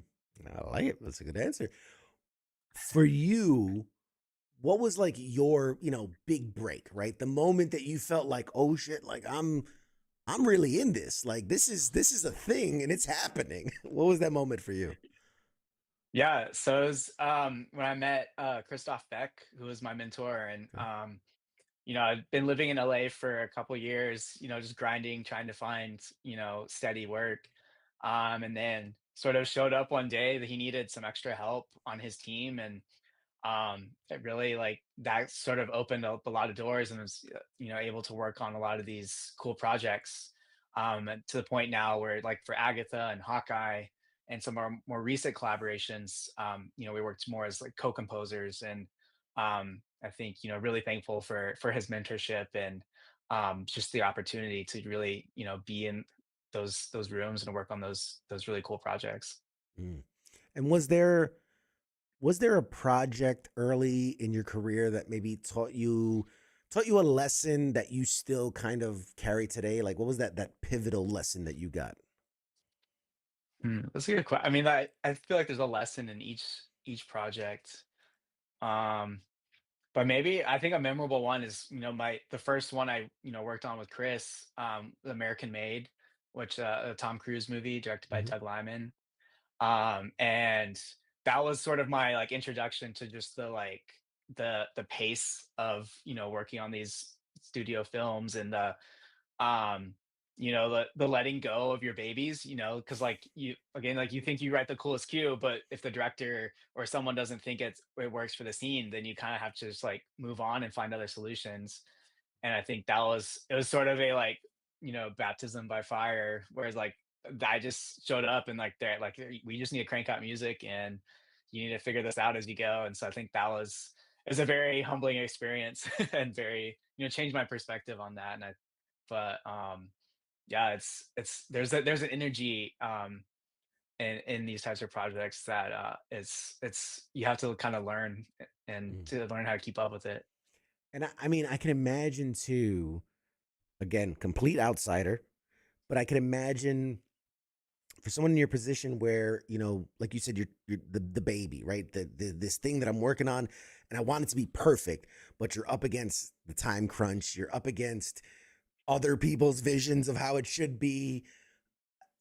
Is there any like how close would you say have you come to like no, this is perfect, this it went out exactly as I want, like I didn't need any other extra time or anything like that? Does that Yeah. exist? Does that happen? Oh, for sure. Yeah, yeah. No, it still happens a lot. And I think a lot of that is just, you're trying to find people that you vibe with. And, you know, ultimately, like as composers, we're just trying to serve the vision of the story, and trying to understand the characters, their motivations, the bigger themes of, what's going on. And it's sort of, you hope that you click with the director and the filmmakers, and that they're able to communicate their vision. And then I think, you hope you find that synchronicity. And then it's, yeah, like there might be still cues here and there that you struggle with, or it might be more challenging. But then there's a lot of times where it's like first second pass, like you're good, and like, that's always satisfying. I'd say Agatha was really good example of that. It's a taking a step back, like it's kind of a hard show because there's just so much going on, and so many things are connecting, and so many different styles of music. But I think it's, we spent a lot of time early on sort of like experimenting and sort of figuring out what that is. But then, once we sort of like unlocked it, then everything sort of fell into place. And I think ideally you find that on each project. See, I like and jumping into the Agatha of it all and the Marvel of it all. Something I noticed, and again, complete outsider, complete, just I'm a viewer. But something I've keyed in on them doing is a lot of times certain characters will have musical like accompaniment, right? That when you Mhm. see the like you hear the score, you go, "Oh, that's Iron Man," right? And oh, that's Spider Man. Like how much how involved are you in that kind of a process where they go, "Hey, we need this person needs a sound, a unique signature sound." Like, do you get ever get input into that or Oh, suggestions? definitely, yeah. And I think that's one of the most fun parts about working on Marvel like projects in particular is like they recognize how important music is in shaping the identity of these different characters. And so that's usually, where we start off before we even like score to specific scenes is like we'll figure out like this is the sound for Agatha, this is the sound for Rio, this is the sound for the Coven, this is sound for Billy, and like really sort of, flesh out what those different worlds are. And that sort of, sets up our, we have a different palette for each one, a different melody or theme for each one. And that those are sort of become the building blocks for the score and then how we weave them together. Mm, And that's, yeah, I feel like you try to do that, on each project, but the degree of what you can do that, really depends on what the type of show is and sort of what the needs are of the story. And so it's for that, it's more expressive and it's more like this is the theme, this is the big moment. Whereas other things it might be more restrained and it's you're, you know, getting more into like the subliminal sort of mhm. scoring. And so it's you got to kind of figure that out with each one. Yeah, and I think I would imagine in your role and what you're doing and what you're bringing to the table, a show like Agatha is so perfect for it, right? Because if you're working on Law and Order, let's just throw it out, dun dun, like well, there's the score, we're done, wrap it up, guys. Like there's not a lot you can really play with. Whereas, let's keep it into Marvel. There are going to be certain, I know you worked on Ant-Man and some other things where there are musical elements, but I feel like with WandaVision and with Agatha All Along, there really was this almost musical quality to it. Like it's ingrained in the DNA of the show that it's this whether it was like the sitcom of WandaVision versus especially it. I don't know why Wicked keeps coming into my mind, but like it's this very thematic. It's music, it's melody, it's what. So that I'm just imagining for you. Was that more of a nightmare because of how much more to do, or was it more like creative playground, a lot more fun because of that? Oh, it was way more fun. And I think, especially like with modern scoring, like sensibilities, we're often told to like as composers to like tone it down. Like that's too expressive, where it's like it can come across as too cheesy or melodramatic, or too sincere. And like there's so many, especially adult dramas or other genres where you have to be more sort of like neutral and like you need music, but you don't want to like tell Mm, anything specific. But then, with again with Agatha and all that, like we just go for it. And like you said, like even with like the sitcoms, the styles, like they're just so specific. And with Agatha, like the horror references, and so mhm. it's they're the costumes are going for it, the production design, and all these other hair and makeup, all these other things, like they're going crazy with it. And so I think that's fun because music, like we can do the same and sort of support that. For the lay person, could you give us like what's a day in the life, right? Let's say it's Agatha or whatever you're working on. Like, what does a composer do? What does a typical day look like for you in the office in doing work?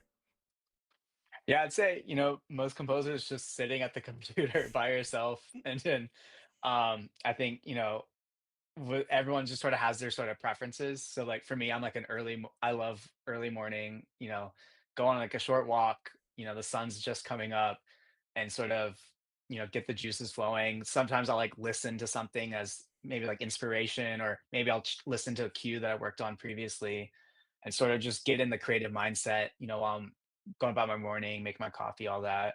And then I like, yeah, a lot of it's just, sitting here and just, testing out ideas, um, or recording. Sometimes, I have a guitar here, I have a piano in the other room, or sometimes just sit there and just sort of noodle around. And you know, the extent of that really depends on the type of project, Mhm. or if it's like a more electronic synth-based score, then it's a lot of it's, here.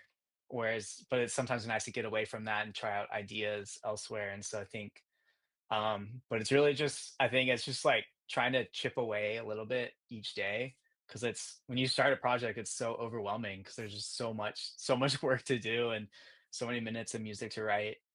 And you just kind of, you know, just have to do it like bit by bit. How much of like, because again, I know as much as I love this stuff, by the way. This is the stuff that drives me. Oh, I love it. I'm the conspiracy guy with like the time the things and the how does this work? Like they go, okay, we need music for this sound. How much of the story do you know? Like, do you get like, and you don't get a script, I would imagine, but like, do you get like story beats? Do you watch dailies? Like, how involved are you kind of bringing music into what they're doing physically, right? By shooting stuff. Yeah, yeah. Yeah, generally like when we're like full on, like they've already have like a rough cut or something. And so like we'll watch it, with like a general idea, and like, they're always making changes. Sometimes they might reshoot sections, or they're, CGI, obviously like that takes a lot of time. And so we'll see it in different sort of stages of completion. Um, but then there are sometimes too where we actually will might see a script, and I think it depends like your relationship with the filmmaker. Like I prefer to, I like to read the script before they even shoot it, just to have like start those creative conversations, because there's so much that you can sort of like understand about the vision and understand about, the creative direction that you're going in, just from talking and sort of hashing out these ideas. So then once you actually, they actually shoot the film and you actually start working directly to it, you already, have placed something to, ideas to sort of work with. But yeah, it varies, because then there's sometimes too where like I always joke like composers are sometimes the last people to be thought of in the process. And like there's times where I work with filmmakers where like I can't show it to them until I have like the cut like super pristine, and like, but then now it's, cutting back on the time we can spend on it. And so I think Mm. the earlier the better for me, but it varies project to project. Yeah, what you do is magic. I'm just gonna put it that way. Like I know that's the theme we're talking about here, but it because I don't understand. My brain doesn't work in the way of like, okay, here's a sad scene, and like, okay, I see it's this sound and it's this instrument, and then it go and then raises, and then it look like I know how it makes me feel when I watch it, right? And that's what the Mhm. music does so well is it cues us in on how to feel. Is there a way to put it to words to make me understand how do you see the music of a scene before it's anything's done? I mean, I think it's still just, trying to identify what that feeling is. The first time we watched the film, taking notes and sort of like, trying to understand what the characters are feeling, or what we should feel like in the context of, the action on screen. And I think it's, with, years of training experience, it's like, knowing how to like translate that feeling into notes, and or into certain instruments or certain colors. Um, but I think at the end of the day, it's still like being in touch with your feelings. And I joke I was like emo kid growing up, and like, listening to a lot of emo music. And I think that's basically what I'm still doing now. And so it's just, you know, letting yourself feel these things. And there's times too, like on Agatha especially, where it gets really sad, and like, I like tear up like watching a scene. And I think it's you try to channel that and find a way to express that in music. Hey, you guys fucking nailed it. Let me just say, you fucking nailed it. Thing. I don't think I need to tell you that. You know that. Like anyway, it was well received as far. I'm a Marvel snob at this point, if you couldn't tell by the background. But and it was one of those projects where when they announced it, I was like, I don't get it. I don't get it. But then you sit down and you're wow, fucking just blown away. The acting was great, the writing was great, the direction was great, the twists, the turns, the music, everything was so good. There's a question in the chats that I can touch on now. What, I guess, from more of a technical side of things, they want some insight into like what's some of the equipment you use, the instruments you use, the software that you guys use. I'm sure it's a lot of times it's personal preference, but give us a generalization of that kind of stuff. Yeah, no, it's definitely preference. I think, whatever you can make cool music on, like that's what matters. For me, like the software I use is Cubase and Ableton. And that's kind of like my main DAWs, digital audio workstation. And then yeah, from there it's just there's so many like toys and like it just never ends of like the amount of plugins you can buy or different instruments, microphones. And it's just it's honestly it gets really expensive really fast. Um, but I think, you also look at like, when Billie Eilish like first, came about, like, and her brother Phineas was producing for her. It was just like on a laptop on Logic, in their bedroom. And I think that's, the tools are more accessible now than they ever were before. And so it's, you know, you just spend money getting bigger versions of those things. But um, yeah, it's an endless rabbit hole. Okay, man, preaching to the choir. I was a guy who years ago was just obsessed with watching the film and then watching the DVD commentary and the gag reel and the making of and the behind the scenes and the vignette. Yeah. And now, because of being able to just, let's boot up a laptop, put on a camera, put on a microphone, get to talk to the creative people that are making these things happen. It's fucking mind blowing. No, it's really cool. Um, we've all heard how secretive Marvel projects can be. Everything has to be under wraps and NDAs and all this stuff. How collaborative of a process is it when you're kind of still working with something that's massive, right? Because you can call it Agatha All Along by itself, but it's a weave in the tapestry of this ginormous machine. So how collaborative is the process when it's huge but also secretive as Marvel Yeah. is? No, it's still very collaborative, and we always joke like, the Marvel police are watching us. And I think everyone has like an understanding of like, don't fuck it up for everyone else. Like it's, you know, there's especially like the fans, like, really want to like preserve the experience for them and to avoid spoilers. And um, I'd say it seems like, most projects like fans are smart though. They can figure shit out. But I'd say like even then, like there's still surprises. And especially I think with Agatha, like Jack, our showrunner, who's amazing. Like she kind of learned from WandaVision of like how to mess with the fans and sort of tease different expectations. And so I think that's something like we really leaned into in Agatha. Um, but I think it's again like we all want to enjoy the experience just as much as everyone. And so I'd say everyone's pretty good about, keep staying chill about it. How do you? And I think this is more of a personal question, but like, especially let's say like the Marvel brand, there's you have these huge mega hits, and you know Endgame and like even the show like WandaVision and Hawk or Agatha, like that are well received, right, and hugely loved, and yeah, I think it's easy to be on that win, right?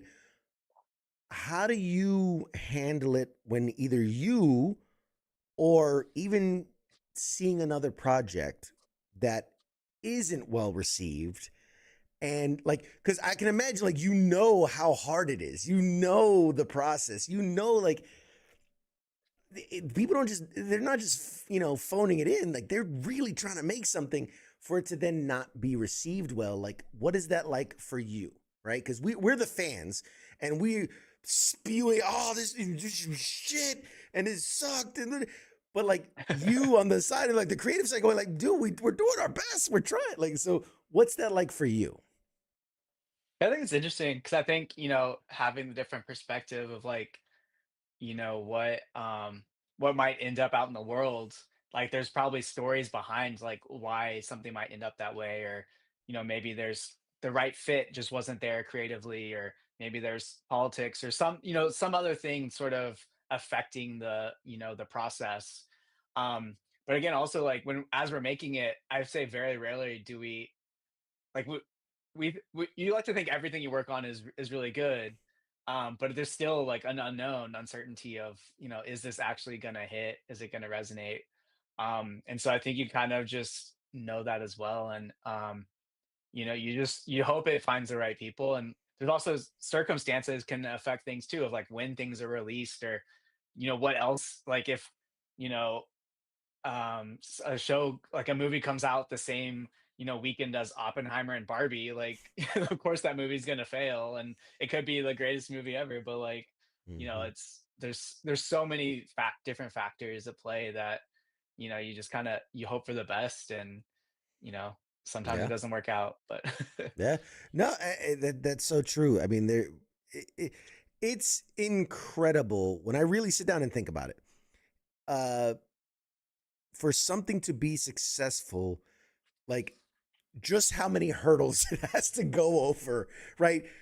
To bring something to life, just in and of itself, is the biggest hurdle. And then, like you said, like the acting has to be right, and the directing and the composing and the music and and even outside factors. You look at like what movies came out during 9/11. I don't remember yeah. because we were kind of distracted with other shit. So like it's like there's all these factors that could play into it. And you just never know. I get like I'm getting fucking like a panic attack thinking like, oh my god, if I had to work and stress about all these different things. Let me ask you this. Technology versus, the physical handheld instruments. Obviously, everything's moving digital, right? We're moving into a digital age. We're moving into more. I swear to God, it's all AI and it's all like. Where do you lie as far as the blend of that live feel versus the technology side of things? Yeah. I feel like technology is always sort of like driven the process, and I feel like each generation always has these big changes that come from developments in technology. So it's definitely a little scary, but I tend to be more optimistic about, I don't think AI is necessarily coming to replace all of our jobs, and all of a sudden everyone's going to just start watching AI movies. And you've been seeing in the news now with that AI generated actress that like Yes. everyone's freaking out about. Yes. um but I think at the end of the day, it's like we all crave human stories, and there's like, as amazing as AI can be, like it still can't create a good human story, and there still is going to be people behind that. And so I tend to think, AI is more useful as like a tool, and it might help speed up the process. Maybe we can make movies quicker or cheaper than like we had before. And I think that's every type of technology throughout, not just in film but just in general, like moving industries forward. I think that's what it does. And so I think we're just figuring out what those changes are, and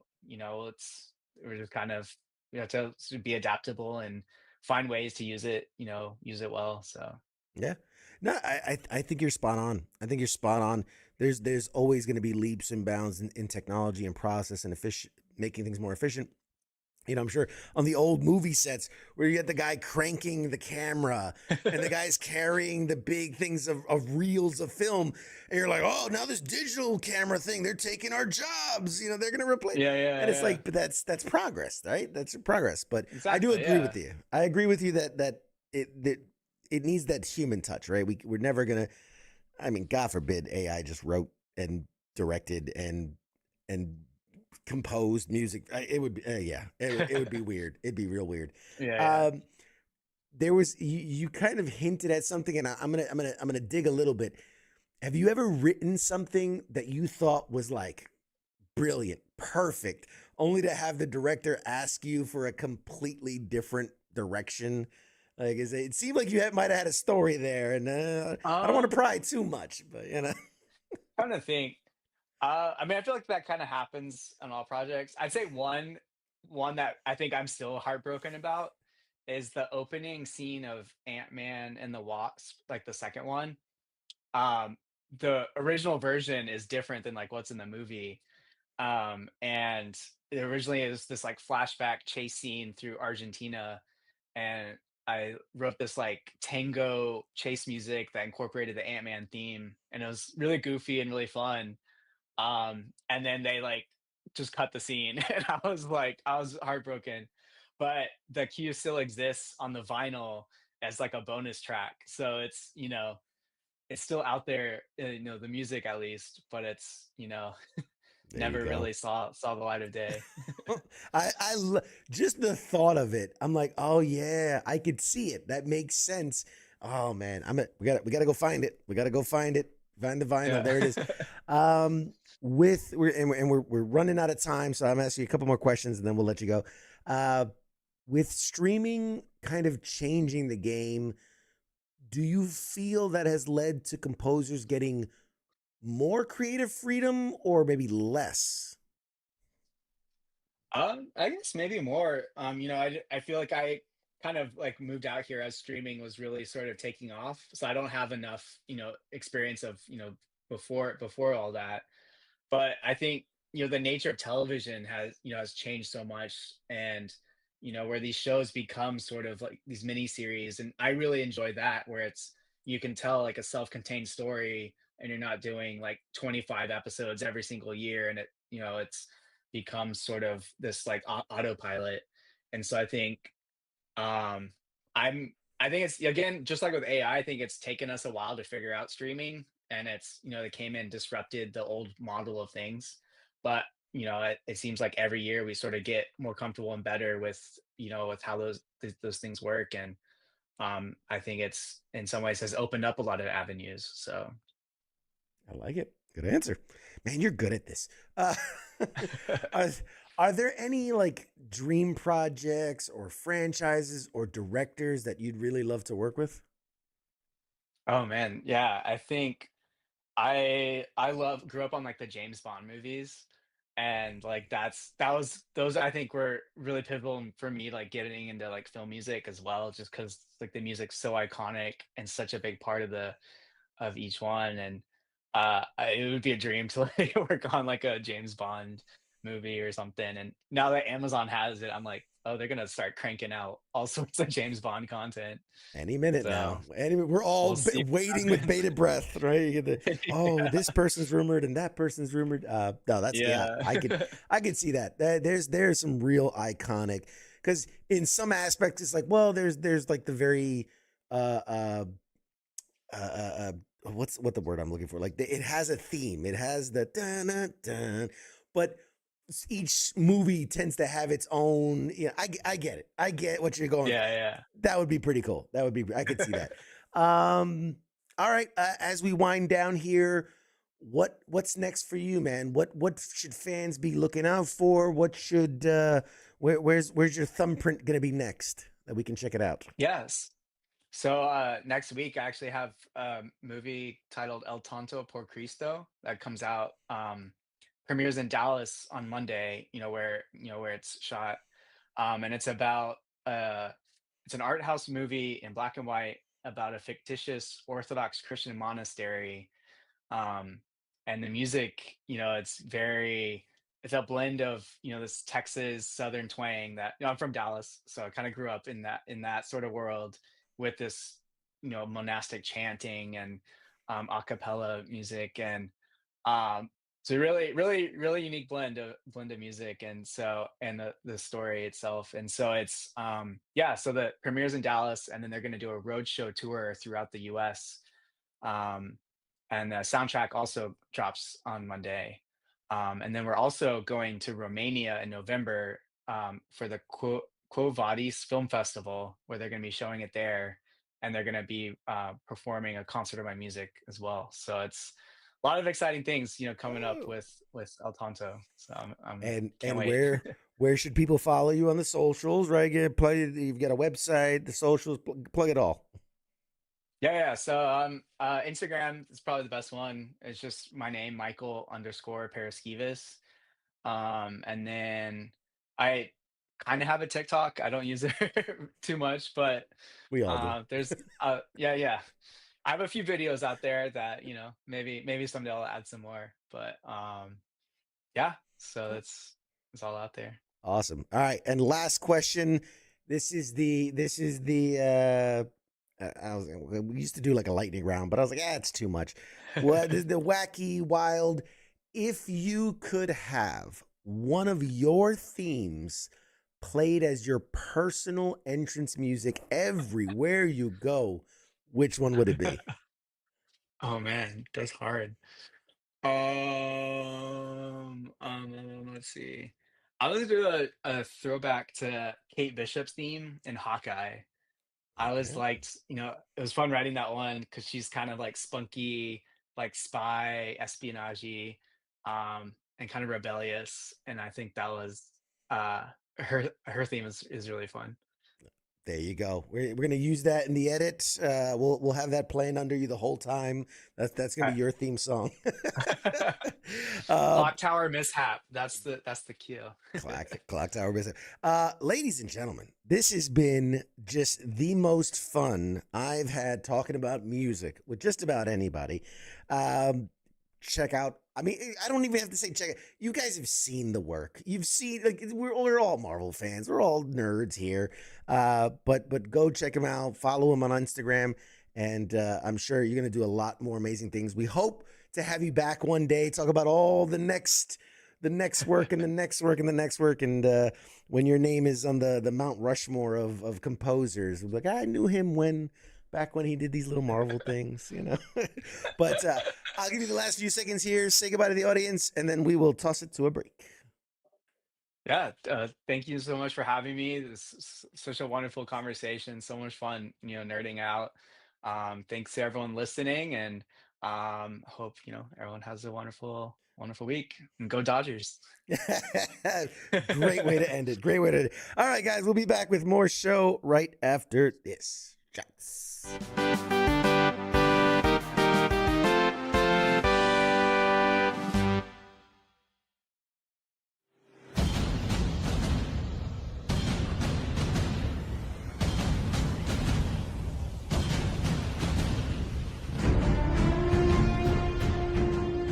Hey, you there? Yeah, it is right, you. Let me ask you something, right? Where the hell do you think that you're going? Oh, would you think because the show's going to commercial that means you get to just walk away? Well, CQ asked me to pass on the little message, alright? And it says, I'll be back.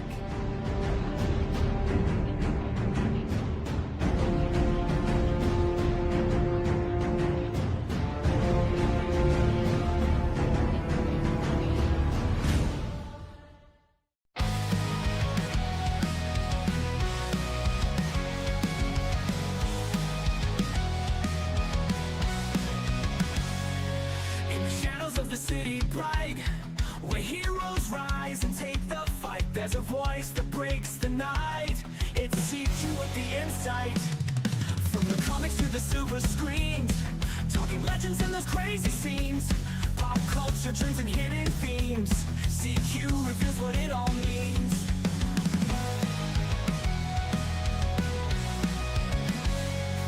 From the comics to the silver screens, talking legends and those crazy scenes, pop culture dreams and hidden themes. CQ reveals what it all means. Pop culture warrior here to ignite, guiding through the tales of light. With CQ leading the charge so bright, we're ready for another flight. Pop culture warrior here to ignite, guiding through the tales of light. With CQ leading the charge so bright, we're ready for another flight.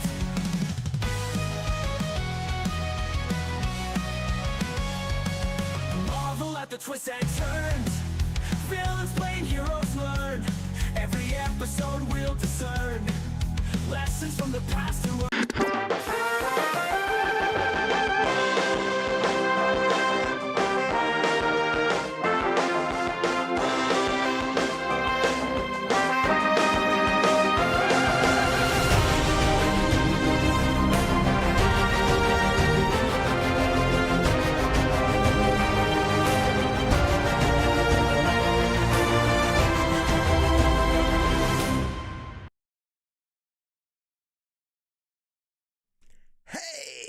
we're back. We're back. Back. How fucking awesome was Michael Paraskevas? What a great dude. What a great dude, man. I wish him nothing but the most success. Once again, continuing our record of just the best kind of people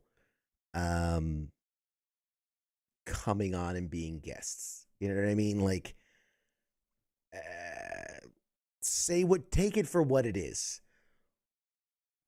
But I'm going to go out on a limb and say, if they come on this show, they are the creme de la creme. They are the best kind of people, right? Because outside of, they're getting a push, they're getting a bump, for promoting stuff or whatever. Like, it's not like they're getting paid to be here. They're not like, they're giving up their time. I don't know. I can't, I don't have the words. I don't have the vocabulary, the verbiage. I'm not verbose enough to begin to express my gratitude for people taking time out of their schedule to be here and to do this stuff. But with that being said, thank you all for hanging out with us and tuning in, getting a look around the horn. Damn, I've got to update this slide. This slide is so out of date, so very out of date. I'm just going to go ahead and remove that with how out of date that is. Good Lord. Tuesday's Pop Culture Warrior. Wednesdays is one of our double headers now, which is Sports Bar at 8, followed by the Smoke Pit at 11. Thursdays is Sergeant's Time. Fridays FTX. Saturdays Weekend Co-ops. Sundays currently unoccupied, but that's going to be changing soon. Mondays is our second doubleheader, and that is The King and Me at 7 and Monday edition at 8 p.m. Eastern. So that's your shows around the horn. I want to thank everybody for tuning in, joining us. Lots coming. Lots coming. In fact, if I pull up, should I tease some of the guests we have coming up? Should I tease the guests coming up? Let's break out the engagement tracker. Or I could just look at the calendar. Let's look at the calendar. Today is September 30th. We were talking with Michael Paraskevas. Just so proud of myself for being able to say that. Next week, October the 7th, the day before I leave for New York Comic Con, we have one that I am really excited for. We have Christopher Randolph. You might not know the name, but you definitely know the voice. He has played, amongst other things, Otacon in the Metal Gear Solid series. So Snake, that guy. He played Otacon, and then the father of Otacon in the later series when they flash back. So he'll be joining us. Great story. On the 21st, in keeping with that Metal Gear, it's just lining up the way that it is. Paul Eating, who played the Colonel in the Metal Gear series, again, including a bunch of other things, but I just loved him as the Colonel. He's fucking love Snake. We have, let's see, 1, 2, 3 other people booked, but that's kind of far out into November, so we'll keep that under wraps for now. But yeah, oh man, I'm so excited. We got some really, really good guests coming. There's some really good content we're going to be shooting at New York Comic Con. I've already, our schedule is fucking slammed. I had to create a spreadsheet just so I could keep organized of where I have to be and what time I have to be there, just to make sure we're not missing stuff. So, yeah, tune in, watch. I know I got my editors out there. I'm going to be sending you probably not as much as what I did in San Diego, but a lot, but a lot. So one of these questions needs to be, what's a Russian gunship doing here? Yes, yes. I see what you did there. We'll definitely be doing that. Yes. And there's a lot more stuff coming. We have new shows that are coming. Guests, not just on Pop Culture Warrior, but we're starting to lock down guests for other shows like the Sports Bar, for Sergeant's Time, for Monday Edition. So yeah, a lot of really cool stuff coming, man. Just hang in there. If you're not already, join us in the Discord, man. I was streaming here in the Discord, and we had a lot of backstage chatter and things, and talk with your favorite show host in their rooms. But yeah, I want to thank y'all for tuning in and for doing this and for being here. And we'll see you next week. Shots, everybody. Bye.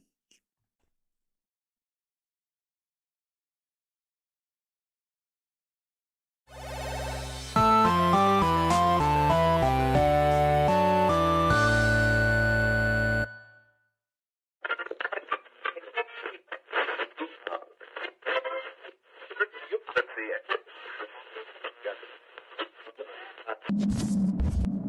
it.